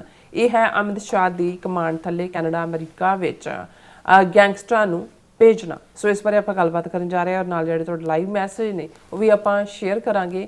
ਸੋ ਅਸੀਂ ਚਾਹਾਂਗੇ ਕਿ ਤੁਸੀਂ ਇਸੇ ਤਰ੍ਹਾਂ ਬਣੇ ਰਹਿਣਾ, ਦੇਖਣ ਸੁਣਨ ਲਈ ਐਂਡ ਲਿਖਣ ਲਈ। ਤੁਹਾਡਾ ਸਭ ਦਾ ਬਹੁਤ ਧੰਨਵਾਦ ਜੀ। ਡਾਕਟਰ ਸਾਹਿਬ ਕੀ ਵਿਚਾਰ ਹਨ? ਦੇਖੋ, ਪਿਛਲੇ ਦਿਨਾਂ 'ਚ ਕਸ਼ਮੀਰ 'ਚ ਮੁਜ਼ੱਫਰਾਬਾਦ ਦੇ ਨੇੜੇ ਇੱਕ ਕਾਲਜ ਦੇ ਪ੍ਰਿੰਸੀਪਲ ਜਿਹੜੇ ਕਿ ਭਾਰਤੀ ਕਬਜ਼ੇ ਵਾਲੇ ਕਸ਼ਮੀਰ ਤੋਂ ਗਏ ਹੋਏ ਸੀ, ਡਾਕਟਰ ਬੁਰਹਾਨ, ਉਹਨਾਂ ਦਾ ਮਰਡਰ ਹੋਇਆ ਕਾਲਜ ਦੇ ਬਾਹਰ ਹੀ ਔਰ ਫੌਰਨ ਉਸ ਦੀ ਜ਼ਿੰਮੇਵਾਰੀ ਲਾਰੈਂਸ ਬਿਸ਼ਨੋਈ ਗੈਂਗ ਨੇ ਲਈ। ਔਰ ਇਸ ਤੋਂ ਇਲਾਵਾ ਜਿਹੜੇ ਉਹਨਾਂ ਦੇ ਗੋਬਰ ਆਰੀਆ ਵਰਗੇ ਔਰ ਦੂਸਰੇ ਜਿਹੜੇ ਭੌਂਕੇ ਕਿਸਮ ਦੇ ਯੂਟਿਊਬਰ ਜਿਹੜੇ ਇੰਡੀਅਨ ਏਜੰਸੀਆਂ ਨੇ ਬਿਠਾਏ ਹੋਏ ਨੇ, ਉਹ ਬੜੇ ਫਖਰ ਨਾਲ ਕਹਿੰਦੇ ਨੇ ਕਿ ਜੀ ਬਿਸ਼ਨੋਈ ਗੈਂਗ ਨੇ ਤਾਂ ਖਾਲਿਸਤਾਨੀਆਂ ਦੀਆਂ ਚੀਕਾਂ ਕਢਵਾ ਦਿੱਤੀਆਂ, ਉੱਥੇ ਅਵਤਾਰ ਸਿੰਘ ਖੰਡੇ ਨੂੰ ਮਾਰਿਆ, ਨਿੱਜਰ ਨੂੰ ਮਾਰਿਆ ਦੂਜੇ, ਔਰ ਉਹ ਗੋਬਰ ਕਹਿ ਰਿਹਾ ਹੁੰਦਾ ਆਰੀਆ ਕਿ ਜੀ ਇਹਨਾਂ ਦੀਆਂ ਜਰਾ ਹੋਰ ਥੋੜ੍ਹੀ ਜਿਹੀਆਂ ਵਾਗਾਂ ਖੁੱਲੀਆਂ ਛੱਡੋ, ਸਾਨੂੰ ਕੁਝ ਕਰਨ ਦੀ ਲੋੜ ਹੀ ਨਹੀਂ, ਬਿਸ਼ਨੋਈ ਗੈਂਗ ਹੀ ਜਿਹੜੀ ਆ ਉਹਦੀ ਟੇਕ ਕੇਅਰ ਕਰ ਲਏਗੀ। ਔਰ ਇਹਦੇ 'ਚ ਕੋਈ ਸ਼ੱਕ ਨਹੀਂ ਹੈ ਕਿ ਜਿਸ ਲੈਵਲ ਦੇ ਉੱਤੇ ਔਰ ਕੈਨੇਡਾ ਦੀਆਂ ਇਨਵੈਸਟੀਗੇਟਿਵ ਏਜੰਸੀਜ਼ ਨੇ ਜਦੋਂ ਦੇਖਿਆ ਕਿ ਵੀ ਇੰਡੀਅਨ ਹਾਈ ਕਮਿਸ਼ਨ ਔਰ ਕੌਂਸੂਲੇਟ ਤਾਂ ਇਹਨਾਂ ਦੇ ਨਾਲ ਜਿਹੜੇ ਗੈਂਗਸਟਰ ਨੇ ਇਹਨਾਂ ਨੂੰ ਤਾਂ ਇਹ ਸਾਰੀ ਜਾਣਕਾਰੀ ਪ੍ਰੋਵਾਈਡ ਕਰਦੇ ਨੇ, ਜਿਹੜੇ ਆਮ ਲੋਕ ਇਹਨਾਂ ਤੱਕ ਪਹੁੰਚ ਕਰਦੇ ਨੇ ਵੀਜ਼ਾ ਲੈਣ ਲਈ ਜਾਂ ਉਹਨਾਂ ਦੇ ਐਡਰੈਸ ਨੰਬਰ ਨੇ, ਉਹਨਾਂ ਰਾਹੀਂ ਉਹ ਐਕਟੋਰਸ਼ਨ ਦੂਜੇ ਤੀਜੇ ਵੀ ਕਰਦੇ ਨੇ। ਔਰ ਉਹਨਾਂ ਨੇ ਜੋ ਇੱਕ ਡਰ ਦਾ ਸਹਿਮ ਦਾ ਮਾਹੌਲ ਕੈਨੇਡਾ 'ਚ ਆਮ ਤੌਰ 'ਤੇ ਈਵਨ ਕੈਲੀਫੋਰਨੀਆ 'ਚ ਵੀ ਪਹੁੰਚ ਗਏ ਸੀ, ਇੰਡੀਆਨਾ 'ਚ ਵੀ, ਇਹ ਤਾਂ ਹੁਣ ਇੱਥੇ FBI ਦੀ ਮੁਸਤੈਦੀ ਨੇ ਇਹਨਾਂ ਨੂੰ ਨੱਪ ਲਿਆ। ਔਰ ਕੈਨੇਡਾ ਦੇ ਵਿੱਚ ਵੀ ਪਹਿਲਾਂ ਬ੍ਰਿਟਿਸ਼ ਕੋਲੰਬੀਆ 'ਚ ਆਇਆ, ਫਿਰ ਐਲਬਰਟਾ 'ਚ ਆਇਆ, ਹੁਣ ਫੈਡਰਲ ਲੈਵਲ ਦੇ ਉੱਤੇ ਜਿਹੜੀ ਲਾਰੈਂਸ ਬਿਸ਼ਨੋਈ ਗੈਂਗ ਹੈ ਉਸ ਨੂੰ ਉਹਨਾਂ ਨੇ ਇੱਕ ਦਹਿਸ਼ਤਗਰਦ ਗਰੁੱਪ ਐਲਾਨਿਆ ਹੋਇਆ। ਅਸੀਂ ਸਟੂਡੀਓ 'ਚ ਆਉਣ ਤੋਂ ਪਹਿਲਾਂ ਹਾਲਾਂ ਮੈਂ ਪੰਜਾਬ ਦੇ ਵਿੱਚ BJP ਨੇ ਆਪਣਾ ਨਵਾਂ ਇੱਕ ਟਰਬਨਡ ਕੇਵਲ ਢਿੱਲੋਂ ਨਾਂ ਦਾ ਪ੍ਰੈਜ਼ੀਡੈਂਟ ਬਣਾਇਆ, ਉਸ ਦੇ ਉੱਤੇ ਗੱਲ ਕਰਨੀ ਚਾਹੁੰਦਾ ਸੀ ਕਿ ਵੀ ਪੰਜਾਬ 'ਚ ਕੀ ਖੇਲਾ ਖੇਡਣ ਜਾ ਰਹੇ ਨੇ। ਪਰ ਮੈਨੂੰ ਇਹ ਲੱਗਾ ਵੀ ਇਹ ਗਲੋਬਲ ਨਿਊਜ਼ ਦੀ ਨਿਊਜ਼ ਜਿਹੜੀ ਸਾਨੂੰ ਹੁਣੇ ਹੀ ਕੁਛ ਦੇਰ ਪਹਿਲਾਂ ਹੀ ਮਿਲੀ ਪ੍ਰੋਗਰਾਮ ਤੋਂ ਪਹਿਲਾਂ, ਇਹ ਆਪਣੇ ਆਪ ਦੇ ਵਿੱਚ ਬੜੀ ਅਹਿਮੀਅਤ ਰੱਖਦੀ ਹੈ। ਔਰ ਇਹਦਾ ਉਹਨਾਂ ਨੇ ਗਲੋਬਲ ਨਿਊਜ਼ ਨੇ ਹੈਡਲਾਈਨ ਇਹ ਦਿੱਤੀ ਹੈ ਕਿ Bishnoi extortion gang sent letter to Canadian police warning it had 1000 gunmen. ਹੁਣ ਇੱਕ ਜਸ਼ਨਦੀਪ ਸਿੰਘ ਨਾਂ ਦਾ ਜਿਹੜਾ ਬਿਸ਼ਨੋਈ ਗੈਂਗ ਦੇ ਨਾਲ ਸੰਬੰਧਿਤ ਹੈ, ਉਹਦੀ ਡਿਪੋਰਟੇਸ਼ਨ ਦੀ ਹੀਅਰਿੰਗ ਚੱਲ ਰਹੀ ਹੈ। ਉਹਨੂੰ ਡਿਪੋਰਟ ਕਰਨ ਦੇ ਲਈ ਉਹਨੇ ਸ਼ੂਟਿੰਗ ਔਰ ਦੂਸਰੇ ਮਾਮਲਿਆਂ 'ਚੋਂ ਫੜਿਆ ਗਿਆ। ਔਰ ਉਸ ਮਾਮਲੇ 'ਚ ਇੱਕ ਪੁਲਿਸ ਆਫੀਸਰ ਜਿਹੜੇ ਨੇ ਉਹ ਟੈਸਟੀਫਾਈ ਕਰ ਰਹੇ ਨੇ ਔਰ ਉਹਨਾਂ ਨੇ ਜਿਹੜਾ ਇੱਕ ਲੈਟਰ ਥਾਣੇ ਦੇ ਪੁਲਿਸ ਸਟੇਸ਼ਨ ਦੇ ਵਿੱਚ ਆਇਆ, ਉਹ ਵੀ ਉਹਨਾਂ ਨੇ ਜਿਹੜਾ ਉਸ ਦਾ ਜ਼ਿਕਰ ਕੀਤਾ ਕਿ ਸਾਨੂੰ ਬਿਸ਼ਨੋਈ ਲਾਰੈਂਸ ਬਿਸ਼ਨੋਈ ਗੈਂਗ ਵੱਲੋਂ ਪੁਲਿਸ ਨੂੰ ਧਮਕੀ ਵਾਲਾ ਆਇਆ ਸੀ ਕਿ ਵੀ ਤੁਸੀਂ ਸੁਧਰ ਜਾਓ, ਸਾਡੇ ਕੋਲ ਕੈਨੇਡਾ ਦੇ ਵਿੱਚ 1000 ਸ਼ੂਟਰ ਹੈ ਜਿਹੜਾ ਜਦੋਂ ਮਰਜ਼ੀ ਜਿੱਥੇ ਮਰਜ਼ੀ ਜਿਹੜੀ ਮਰਜ਼ੀ ਵਾਰਦਾਤ ਜਿਹੜੀ ਹੈ ਉਹ ਕਰਨ ਦੇ ਲਈ ਹਮੇਸ਼ਾ ਤਿਆਰ ਹੈ। ਸੋ ਉਹਨਾਂ ਨੇ ਹੈਡਲਾਈਨ ਇਹ ਲਾਇਆ ਔਰ ਉਹਨਾਂ ਨੇ ਇਹ ਕਿਹਾ ਕਿ ਇਹ ਐਬਸਫੋਰਡ ਦੇ ਪੁਲਿਸ ਸਟੇਸ਼ਨ ਨੂੰ BC ਪੁਲਿਸ ਸਟੇਸ਼ਨ ਨੂੰ ਆਇਆ ਜਿਹਦੇ 'ਚ 1000 ਫੁੱਟ ਸੋਲਜਰਸ ਦਾ ਜ਼ਿਕਰ ਕੀਤਾ ਗਿਆ ਸੀ। ਔਰ ਇਹ ਜਿਹੜੀ ਹੈ ਟੈਸਟੀਫਾਈ ਕਰ ਰਿਹਾ ਹੈ ਇਹ ਪੁਲਿਸ ਆਫੀਸਰ ਜੱਜ ਦੇ ਸਾਹਮਣੇ। ਔਰ ਉਹਦੇ 'ਚ ਉਹਨਾਂ ਨੇ ਕਿਹਾ ਵੀ ਇਹ ਜਿਹੜਾ ਇਹ ਡਿਲੀਵਰ ਕੀਤਾ ਐਬਸਫੋਰਡ ਪੁਲਿਸ ਸਟੇਸ਼ਨ ਨੂੰ 13 ਅਗਸਤ 2025 ਨੂੰ, ਸੋ ਨਾਟ ਮਚ ਬਿਫੋਰ, ਕਿ ਵੀ ਸਾਡੇ ਕੋਲ police actually received a letter address from Lawrence Bishnoi gang that was sent to a police station. ਇਹਨੂੰ ਮਿਸਟਰ ਕੈਲਵਿਨ ਸੇਂਟ ਲੂਇਸ ਜਿਹੜੇ ਨੇ ਉਹਨਾਂ ਨੇ ਇਮੀਗ੍ਰੇਸ਼ਨ ਔਰ ਰਿਫਿਊਜੀ ਬੋਰਡ ਨੂੰ ਦੱਸਿਆ ਜਿੱਥੇ ਕਿ ਜਸ਼ਨਦੀਪ ਦੀ ਡਿਪੋਰਟੇਸ਼ਨ ਹੀਅਰਿੰਗ ਚੱਲ ਰਹੀ ਹੈ। This specific letter outlined essentially their criminal organization where they talked about having upwards of 1000 individuals who are willing to carry out these shooting as a part of the group ਕਿ ਅਸੀਂ ਕਿਸੇ ਵੇਲੇ ਵੀ ਇਹ ਕਰ ਸਕਦੇ ਹਾਂ। ਫਿਰ ਉਹਨਾਂ ਨੇ ਕਿਹਾ ਕਿ ਵੀ ਉਹਨਾਂ ਨੇ ਇਹ ਕਿਹਾ ਕਿ ਵੀ ਅਸੀਂ ਹਰ ਬਿਜ਼ਨਸ ਨੂੰ ਕਿਹਾ ਵੀ ਸਾਨੂੰ ਟੈਕਸ ਦਿਓ, ਅਦਰਵਾਈਜ਼ ਅਸੀਂ ਜਿਹੜਾ ਤੁਹਾਨੂੰ ਫੰਕਸ਼ਨ ਨਹੀਂ ਕਰਨ ਦਿਆਂਗੇ ਔਰ ਮਿਟਾ ਦਿਆਂਗੇ। ਔਰ ਇਹ ਜਿਹੜੇ ਆਫੀਸਰ ਹੈ ਜਿਹੜਾ ਡਿਟੈਕਟਿਵ ਪ੍ਰੋਜੈਕਟ AI ਐਕਸਟੋਰਸ਼ਨ ਦੇ ਨਾਲ ਹੈ, ਉਹਨੇ ਜਿਹੜਾ ਉਹ ਐਲਬਰਟਾ ਦੀ ਕਮਿਊਨਿਟੀ ਦੇ ਨਾਲ ਵੀ ਉਹ ਡੀਲ ਕਰ ਰਹੇ ਨੇ, ਕਿਉਂਕਿ ਕ੍ਰਾਈਮ ਇੰਨੀ ਤੇਜ਼ੀ ਨਾਲ ਹੋਇਆ। ਔਰ ਉਹਨਾਂ ਨੇ ਕਿਹਾ ਵੀ ਇਹ ਇੱਕੋ ਹੀ ਹਥਿਆਰ ਅੱਡ-ਅੱਡ ਸੂਬੇ ਦੇ ਵਿੱਚ ਯੂਜ਼ ਹੁੰਦਾ। ਫਿਰ ਉਹਨੇ ਕਿਹਾ ਵੀ ਇੱਕ BC 'ਚ ਵਾਕਿਆ ਹੋਇਆ, ਵਿਦਿਨ 24 ਆਵਰਸ ਉਹ ਐਲਬਰਟਾ 'ਚ ਪਹੁੰਚ ਜਾਂਦੇ ਨੇ, ਉੱਥੇ ਦੂਸਰੇ ਕ੍ਰਾਈਮ ਨੂੰ ਜਿਹੜਾ ਹੈ ਉਹ ਸਰੰਜਾਮ ਦਿੰਦੇ ਨੇ। ਔਰ ਫਿਰ ਇਸ ਲੈਟਰ ਦੀ ਡੀਟੇਲ ਜਿਹੜੀ ਆ ਉਹਨਾਂ ਨੇ ਸਾਰੀ ਦਿੱਤੀ। ਉਹਨੇ ਕਿਹਾ ਵੀ ਮੈਂ ਇਸ ਤੋਂ ਅੱਗੇ ਇਹਦੇ ਬਾਰੇ ਨਹੀਂ ਦੱਸ ਸਕਦਾ। ਲੈਟਰ ਉਹਨੇ ਰਿਕਾਰਡ ਦੇ ਵਿੱਚ ਦਿੱਤਾ ਜਿਹੜਾ ਉਹਨਾਂ ਨੂੰ ਮਿਲਿਆ ਸੀ। ਔਰ ਉਹਨਾਂ ਨੇ ਇਹ ਕਿਹਾ ਕਿ ਵੀ ਦਾ letter ਐਮਰਜ when St. Louis and Edmonton Police Service detective appeared as a witness at the deportation hearing of an alleged member of an Edmonton-based extortion gang। ਇਹ ਜਿਹੜਾ ਜਸ਼ਨਦੀਪ ਹੈ ਇਹ ਐਡਮਿੰਟਨ ਜਿਹੜੀ ਗੈਂਗ ਹੈ, ਔਰ ਹਰਦੀਪ ਸਿੰਘ ਨਿੱਜਰ ਤੋਂ ਬਾਅਦ ਦੂਸਰਾ ਮਰਡਰ ਸਰਦੂਲ ਸਿੰਘ ਦਾ ਐਡਮਿੰਟਨ 'ਚ ਹੋਇਆ ਸੀ, ਜਿਹਨੂੰ ਕੈਨੇਡਾ ਦਾ ਕਹਿਣਾ ਹੈ ਕਿ ਵੀ ਇਹ ਬਿਸ਼ਨੋਈ ਗੈਂਗ ਤੋਂ ਹੀ ਏਜੰਸੀਆਂ ਨੇ ਕਰਵਾਇਆ। ਔਰ ਇਸ ਟੈਸਟੀਮਨੀ ਦੇ ਵਿੱਚ ਉਹਨਾਂ ਨੇ ਕਿਹਾ ਕਿ ਭਾਈ ਇਹ ਜਿਹੜੀ ਬਿਸ਼ਨੋਈ ਗੈਂਗ ਹੈ ਇਹ ਇੰਟਰਨੈਸ਼ਨਲ ਕ੍ਰਿਮੀਨਲ ਆਰਗੇਨਾਈਜੇਸ਼ਨ ਹੈ, ਜਿਸ ਨੂੰ ਹੁਣ ਕੈਨੇਡਾ ਨੇ list of designated terrorist groups ਦੇ ਵਿੱਚ ਵੀ ਪਾਇਆ ਹੋਇਆ। RCMP believes the Bishnoi gang was also hired by the Indian government to assassinate BC Sikh leader Hardeep Singh Nijjar in 2023 in an alleged act of transnational repression। ਕਿ ਇਸੇ ਹੀ Bishnoi gang ਤੋਂ ਜਿਹੜਾ Indian government ਨੇ ਹਰਦੀਪ ਸਿੰਘ ਨਿੱਜਰ ਦਾ murder ਕਰਵਾਇਆ। ਔਰ ਇਹਨਾਂ ਦਾ ਇਹ ਕਹਿਣਾ ਕਿ ਬਿਸ਼ਨੋਈ ਜਿਹੜਾ ਕਿ ਇੰਡੀਅਨ ਪ੍ਰਿਜ਼ਨ ਦੇ ਵਿੱਚ, ਉੱਥੇ ਉਹਨੂੰ ਸਾਬਰਮਤੀ ਗੁਜਰਾਤ ਦੇ ਵਿੱਚ ਰੱਖਿਆ ਹੋਇਆ ਅਮਿਤ ਸ਼ਾਹ ਨੇ ਸਪੈਸ਼ਲ ਆਰਡਰ ਦੇ ਥੱਲੇ ਕਿ ਕਿਤੇ ਇਹਨੂੰ ਕੋਈ ਲਿਜਾ ਨਹੀਂ ਸਕਦਾ, ਕੋਈ ਦੂਜਾ ਨਹੀਂ। ਤੇ ਉੱਥੋਂ ਹੀ ਉਹਦੇ ਸਾਰੇ ਟੈਂਟੈਕਲ ਫੈਲਾਏ ਹੋਏ ਨੇ।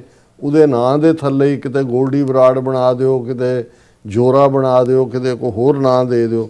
ਔਰ ਇਹ ਸਾਰਾ ਜਿਹੜਾ ਉਹਨਾਂ ਨੇ ਕਿਹਾ ਕਿ ਵੀ ਇਹ ਇੰਡੀਅਨ ਨੈਸ਼ਨਲਸ ਦੇ ਉੱਤੇ ਹੀ ਇਹ ਸਾਰੇ ਇਹਨਾਂ ਨੂੰ ਛੱਡਿਆ ਹੋਇਆ ਗੈਂਗਸਟਰਸ ਨੂੰ। ਔਰ ਇਹ ਜਿਹੜੇ ਸ਼ੂਟਰ ਨੇ ਇਹਨਾਂ ਨੂੰ ਬਹੁਤ ਸਮਾਲ ਅਮਾਊਂਟ ਪੇ ਕੀਤਾ ਜਾਂਦਾ ਹੈ। ਔਰ ਇਹ ਸਾਰੇ ਦੇ ਥੱਲੇ ਕ੍ਰਿਮੀਨਲ ਐਕਟੀਵਿਟੀ ਕੈਨੇਡਾ 'ਚ ਬਹੁਤ ਜ਼ਿਆਦਾ ਇਹਨਾਂ ਦੇ ਇਹ ਕਰਦੇ ਨੇ।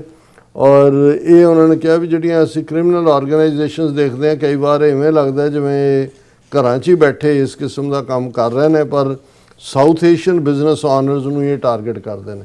ਹੁਣ ਕੈਨੇਡਾ 'ਚ ਸਿੱਖ ਤਾਂ 2% ਨੇ, ਲੈਸ ਦੈਨ ਦੈਟ ਹੋਣਗੇ, 2.5 ਹੋਣਗੇ ਜਾਂ, ਲੇਕਿਨ ਬਿਜ਼ਨਸਿਸ ਤਾਂ ਸਾਰੀਆਂ ਕਮਿਊਨਿਟੀਜ਼। ਹੁਣ ਇਹ ਜਿਹੜਾ ਇੰਡੀਅਨ ਗਵਰਨਮੈਂਟ ਨੇ ਸੋ ਕਾਲਡ ਬਿਸ਼ਨੋਈ ਗੈਂਗ ਦੇ ਥੱਲੇ ਟਾਰਗੇਟ ਉਹਨਾਂ ਨੇ ਸਿੱਖਾਂ ਨੂੰ ਹੀ ਕੀਤਾ ਹੋਇਆ, ਸਿੱਖ ਬਿਜ਼ਨਸਿਸ ਨੂੰ ਹੀ ਕੀਤਾ ਹੋਇਆ।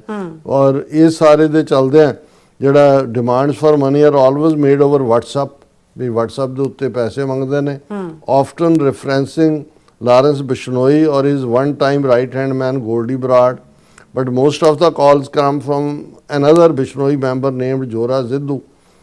ਕਾਲਾਂ ਬਾਹਰੋਂ ਹੁੰਦੀਆਂ ਨੇ, ਮੈਸੇਜ WhatsApp ਤੇ ਹੁੰਦਾ ਹੈ, ਡਿਲੀਵਰ ਕਰਨ ਦੇ ਲਈ ਕਿਸੇ ਹੋਰ ਨੂੰ ਰਿਸੀਵ ਕਰਨ ਦੇ ਲਈ ਭੇਜਦੇ ਨੇ। ਔਰ ਉਹਨਾਂ ਨੇ ਕਿਹਾ ਵੀ ਇਹੀ ਨਾਂ ਬਾਰ-ਬਾਰ ਯੂਜ਼ ਹੁੰਦੇ ਨੇ।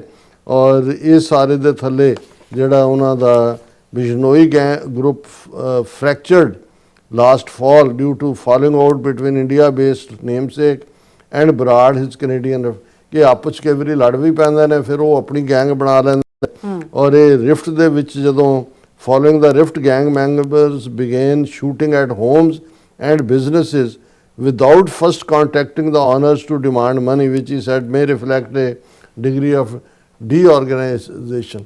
ਕਿ ਕਈ ਵਾਰੀ ਟੈਰਰ ਪੈਦਾ ਕਰਨ ਦੇ ਲਈ ਬਿਨਾਂ ਜਿਹੜੀ ਮਨੀ ਦੀ ਮੰਗ ਵੀ ਨਹੀਂ ਕੀਤੀ ਹੁੰਦੀ, ਜਾ ਕੇ ਜਿਹੜਾ ਬਿਜ਼ਨਸਮੈਨ ਜਾਂ ਦੂਜਾ ਉਹਦੇ ਘਰਾਂ ਦੇ ਉੱਤੇ ਗੋਲੀਆਂ ਚਲਾ ਦਿੰਦੇ ਨੇ। ਔਰ ਇਹ ਜਿਹੜਾ ਉਹਨਾਂ ਨੇ ਕਿਹਾ ਕਿ ਵੀ ਇਹ ਜਿਹੜਾ ਟ੍ਰੈਂਡ ਹੈ ਬੜਾ ਖਤਰਨਾਕ ਹੈ। ਔਰ ਬਹੁਤ ਸਾਰਾ ਇਸ ਦੇ ਉੱਤੇ ਉਹਨਾਂ ਦਾ ਟੈਸਟੀਮਨੀ ਇਹ ਚੱਲ ਰਹੀ ਹੈ ਇਸ ਜਸ਼ਨਦੀਪ ਦੇ ਮਾਮਲੇ 'ਚ। ਔਰ ਐਲਬਰਟਾ, BC ਔਰ ਓਨਟਾਰੀਓ ਇਹ ਸ਼ੂਟਿੰਗ ਜਿਹੜੀਆਂ ਨੇ ਦੋਨੋਂ ਪਾਸੇ ਲਿੰਕਡ ਨੇ। ਔਰ ਇਹ ਕੇਸ ਜਿਹੜਾ ਕੈਨੇਡਾ ਬਾਰਡਰ ਸਰਵਿਸ ਏਜੰਸੀਜ਼ ਵਾਲੇ ਉਹਨੂੰ ਹੈਂਡਲ ਕਰ ਰਹੇ ਨੇ।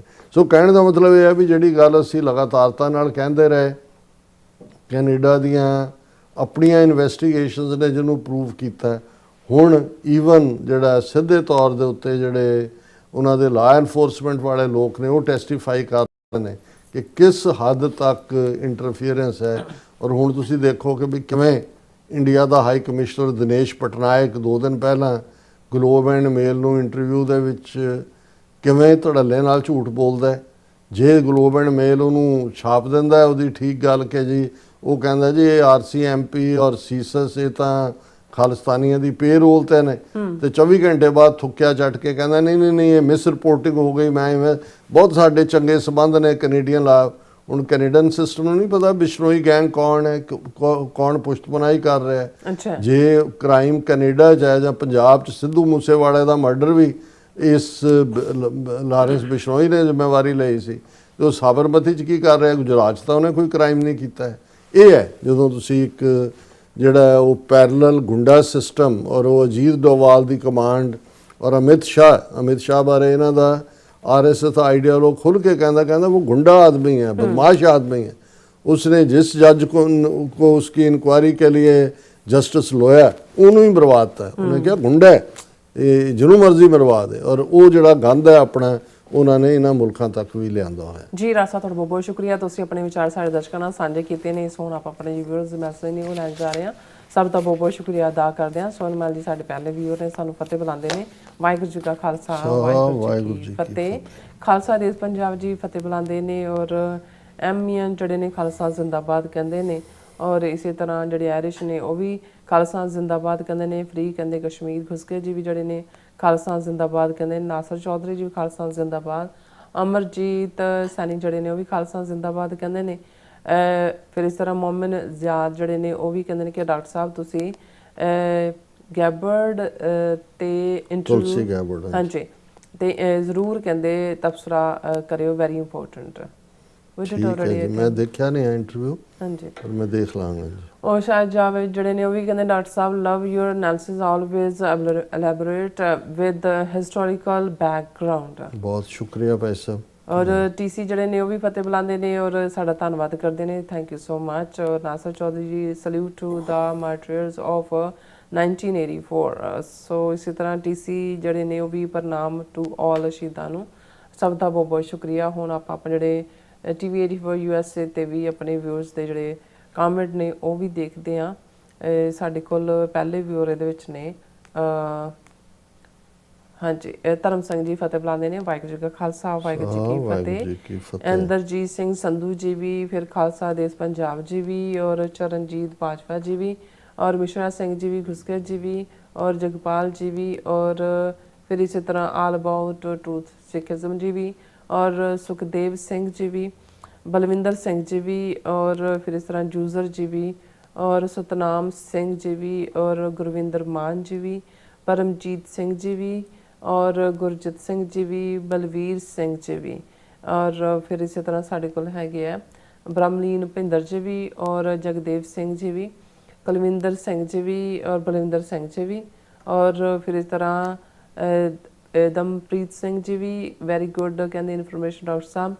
और फिर शुक्रिया हाँ जी बलविंदर सिंह जी कहते हैं कि इधर उधर दी हुण छड्ड दिओ गल मित्रो, खालिस्तान हर एक मसले दा हल। बिल्कुल ठीक फरमा रहे हो। टोनी ढींडसा जी भी, सुखजीवन सिंह जी भी, कुलदीप सिंह जी भी, फिर इस तरह चरणजीत बाजवा जी भी कहते हैं कि डॉक्टर साहब कौमी घर बन जावे ये किस नूं कहते विष्णु लभ्या नहीं। हाँ फिर ये लभने नहीं है सारे। हाँ जी विष्णु जेड़े कहते हाँ जी सब का बहुत बहुत शुक्रिया। सो इस तरह अपने व्यूअर्स को ने इजाजत। व्यूअर्स साढ़े प्रोग्राम का समा ਇੱਥੇ ਮੁੱਕਦਾ। ਤੁਸੀਂ ਆਪਣੇ ਰਾਏ ਤੇ ਸੁਝਾਅ ਸਾਨੂੰ ਭੇਜਣਾ ਭੁੱਲਣਾ ਸਾਡੇ ਇਸ ਪਤੇ ਤੇ SOS@tv84.tv ਤੇ ਅਸੀਂ ਆਪਣਾ ਪ੍ਰੋਗਰਾਮ ਲੈ ਕੇ ਫਿਰ ਦੁਬਾਰਾ ਤੁਹਾਡੇ ਰੂਬਰੂ ਹੋਵਾਂਗੇ।